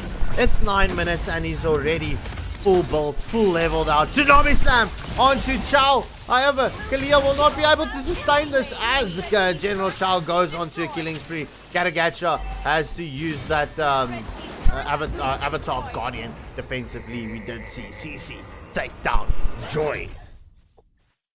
Beautiful, beautiful. So that was a tough engagement here, but a good Tsunami Slam overall. But just not having his team in position as of yet. But the next Lord of the match is up. And there's a lot of them. We see CC onto that Khalid, just dishing a lot of damage there. Moskov into the mix. We do see Khalid commit the ultimate, but gets back to safety. And CC gets taken down as well. That is true. So at the 10-minute mark, which we will be reaching now in 3 seconds, Eskerton Tsunada having, well, the 2k gold lead as well as a 6-kill advantage. Immortal Order getting back from that early game dominance that Eskerton Tsunada did have. So we do see Immortal Order not going for the Lord of the match. Zaz, don't engage there. Don't engage. Don't go in. Please, back off. Play safe, play safe. Get back, get back, get back. I'm too sexy for my shirt. Too sexy for my shirt. It hurts. Cringe, cringe. So we will see the Lord battling down here on the top lane, and Econ definitely having the map presence as well as the gold lead advantage going into this final fight. CC just harassing the front liners, dishing a lot of damage, but the Ghidorah needs to stay safe. Get back. You don't want to commit onto a fight, but fight in the mid lane. Get to getting low. He gets almost taken down. Avatar got it defensively. CC into the mix. Curtain Call was committed onto Faster, but she gets back to safety. So there was a lot of ultimates committed just before the final Lord fight. Oh, Kalia nearly catching Joy there. We do see Marja is trying to get onto that tier 3 turret into the base, but Immortal Order getting the slash onto Marja. Marja not getting onto that tier 3 turret. Immortal Order putting on a very viable defense at this point in stage. We will see that double D situation coming in. Leonardo so close with his second skills splashes. Not landing onto his marks, just off by a millimeter or 6. Look at that engagement onto Monarch. Will Kalia get caught out here as we do see CC is into the mix as well? They're leaving Joy alone in the top lane. That's a Purify committed from Ghidorah as he gets out of that taunt from Gatto. So Eskerton Tsunada having a good position here, putting a lot of pressure onto Immortal Order, not allowing them to get out of the base safely. But there's a lot of poker coming back and forth. Good call from the CC committed. Gatto into the mix with its own. Faza feathered airstrike onto no one. And Immortal Order disengages and gets back to safety. Well, that is true. So let me quickly get the items up here. As we mentioned, Joy is fully built. Ghidorah right around the corner from it. However, tier 2 turret is taken down by the Moskov. We do see the Avatar of Guardian gets committed onto the Nightmare Spawn. Tsunami Slam into the mix. The curtain call from CC is in as well. Will they be able to follow up on this? No, but Moskov does so much damage as Andre 956 differential got eliminated. It's a 2-for-0 exchange in favor of Eskerton Tsunada. Tough engagement there. So Eskerton Tsunada definitely having the better set potential coming out here with the Gatu and Khalid combination with the Faza and the feathered airstrike. But don't count Immortal Order out just yet. They are slowly but surely getting their items up. And as soon as that happens, it might be a game changer. I mean, as you know, both the Zarsk as well as the Irithal is very good late game heroes in that regard. But Eskerton Tsunada battling down the Lord. Immortal Order deciding to contest. Spirit of Destiny lands, but does not commit as Immortal Order rather falls back to safety. Yeah, so the second Lord of the match does go in favor of Immortal Order. Marja will be changing his rotations. He will be doing his power walk in the bot lane. So Eskerton currently doing a good job to try to get this lane synced up. Mid lane going in first, but the side lanes might just crash together. So it's going to be not an impossible defense, but not an easy one as that regard. So we will see what will happen here. Will Eschaton show their dominance and end this match, or will Immortal Order get another clutch defense out? Yeah, that double D situation up. Discipline and defense. Lord not being allowed to take that. Oh, Avatar of Guardian onto 2. However, Zos gets the kill onto Khalid. Garagacha does respond. Currently, it's a 2-for-2 exchange. Joy with the Electro Beats into the mix. We do see that Immortality is blocked. Oh, Winter Crown coming in from Joy. What is this? General Chow not wanting to die. 4 for 2. Currently in favor of Eschaton. Well, 4 for 3. In favor of Eschaton Tsunada. Ghidorah left alone to defend this. Oh, bro, that is a beautiful rotation there from the items coming out from General Cho, showing us the real Kyrie moment. But will they be able to defend? We see Joy onto Ghidorah, takes him down for the count. Electro Beats just to get back to safety. As we do see, oh, poor Bane with that skill shot almost taking down General Cho. So let's do it. Right, the Mads did share the link. Click on the link and we will get you into the community, bro. Come and join us there. So, at the games just before the 14-minute mark, Eschaton Tsunada having that 7k gold lead as well as a 10 kill advantage. Avatar of Guardian not landing onto the mark. Feathered airstrike from Parza is into the mix. Oh, so much damage. Tsunami slam onto 1, but Moskov will finish this off on an unstoppable kill. Eschaton Tsunada should be in a pole position to... What? Ghidorah finishing off Joy. Ghidorah's not done. Will Erythel be able to escape this? Yes. Clutch defense coming in from Immortal Order. That is currently a 2-for-2 exchange. Will they be able to get this through? Oh, Kid Bomber with the Khalid. The Winter Crown is committed from Hysteria onto the Faza. Oh! Faza does clutch Hysteria. However, Kid Bomber gets taken down by the curtain goal from the CC. Will they be able to catch the Faza? Yes. That's a full team wipeout in favor of Immortal Order. Is this the moment where the tides turn in favor of Immortal Order? Bro, rush, they should rush this Lord down. Leave one to defend, rush the Lord, get that Lord down before the full team gets up. You have to watch out for Cho with his retry. But I mean, Kalia's ult is online. So if Cho overcommits to this Lord, she can just tsunami slam him away. But they are late. They opted not to go for this Lord and rather push out the lanes. Might be the mistake. Cho onto the Ghidorah gets taken down for the count. So that is one massive damage not available for Immortal Order. That Spear of Destiny just missing the Zas there. So, Soy, you are on the naughty list. You're on the naughty list. Also, quick! We do see Leonardo in a lot of danger here, but gets his flick out, and Immortal Order falls back. Bane in position here, trying to steal the turtle. Will Econ scout him out? Yeah, he's into position. He goes for that steal, but gets a deadly catch on. Moskov gets that kill. Tsunami slam into the goal. CC also is there. They're fully committing to this fight as there's another kill out, and CC's in danger. She also gets taken out. That's a 3-for-1 exchange with a Lord battling down in a few seconds. Ghidorah gets poked down by this. Khalid just healing up. Using that prayer. Back to full health. So, Sui, no, Nightbot is not a dictator. It is pretty much, and I apologize for my language.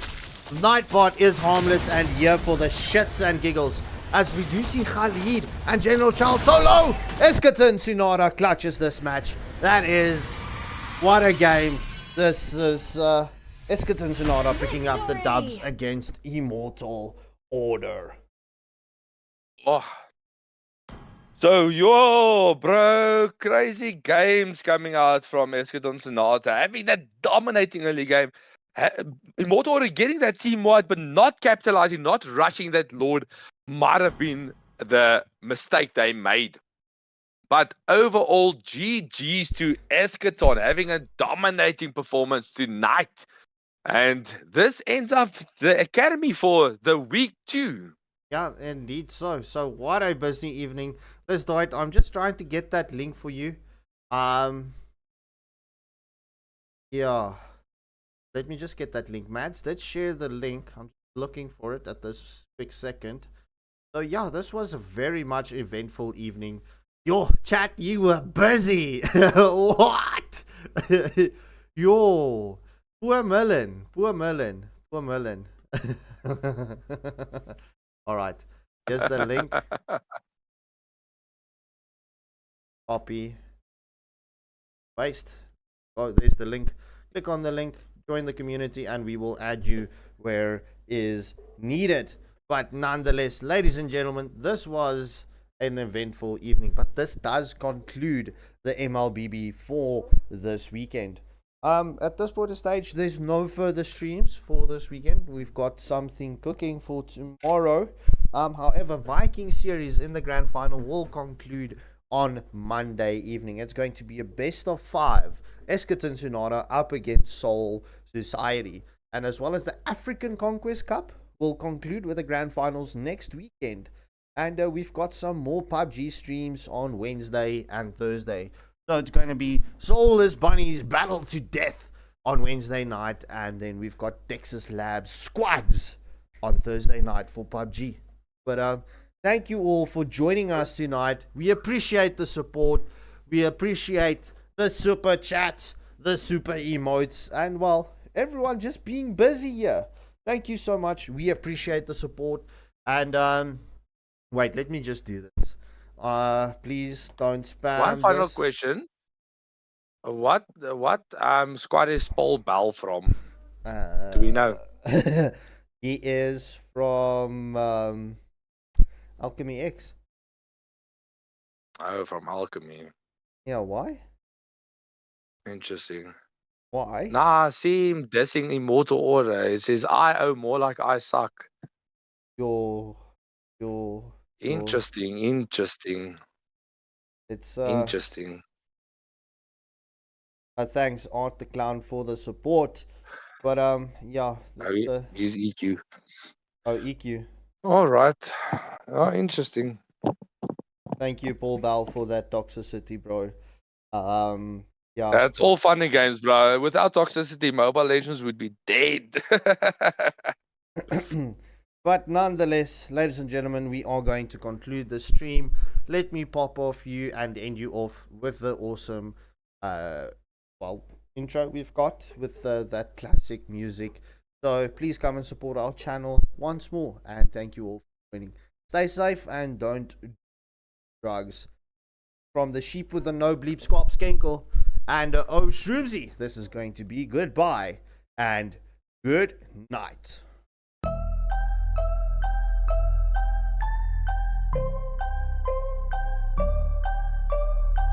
So I got a dream that I'm gonna be at the top of the scene, on every screen, making my presence something to be seen, yeah. I'll make them all see that I could be anything I wanna be. If you got a dream, then you need persistence and lots of belief, yeah. Yo, don't take that negative energy, I replace that. I just wanna be me, I don't fake that. I just wanna be free, yeah, chase that. I got a new obsession, it's helping and teaching and giving everyone a lesson. It's living and winning and building something that's impressive. I don't wanna do the same thing, I wanna be progressive, So I'ma make a new me, a new beast, a true fiend. He's everything that he wants to be. Look in the mirror, what he wants to see. It's a dude looking back at me. I stay on track, yeah, track things. I'm setting goals, life hacking. I'm steady stacking. I see myself being happy. A better me with a strategy that I'm attacking. To the test and you know I'll ace that. Hit me in the face and I'm hitting right back. I enjoy the chase, so I'll stay on track, yeah. I enjoy the race, so I'll make that back. Got a lot of dreams that I'll make come true. Got a lot of things that I wanna do. Got a lot of goals that I wanna prove. But there's not a lot of time, so I gotta make moves.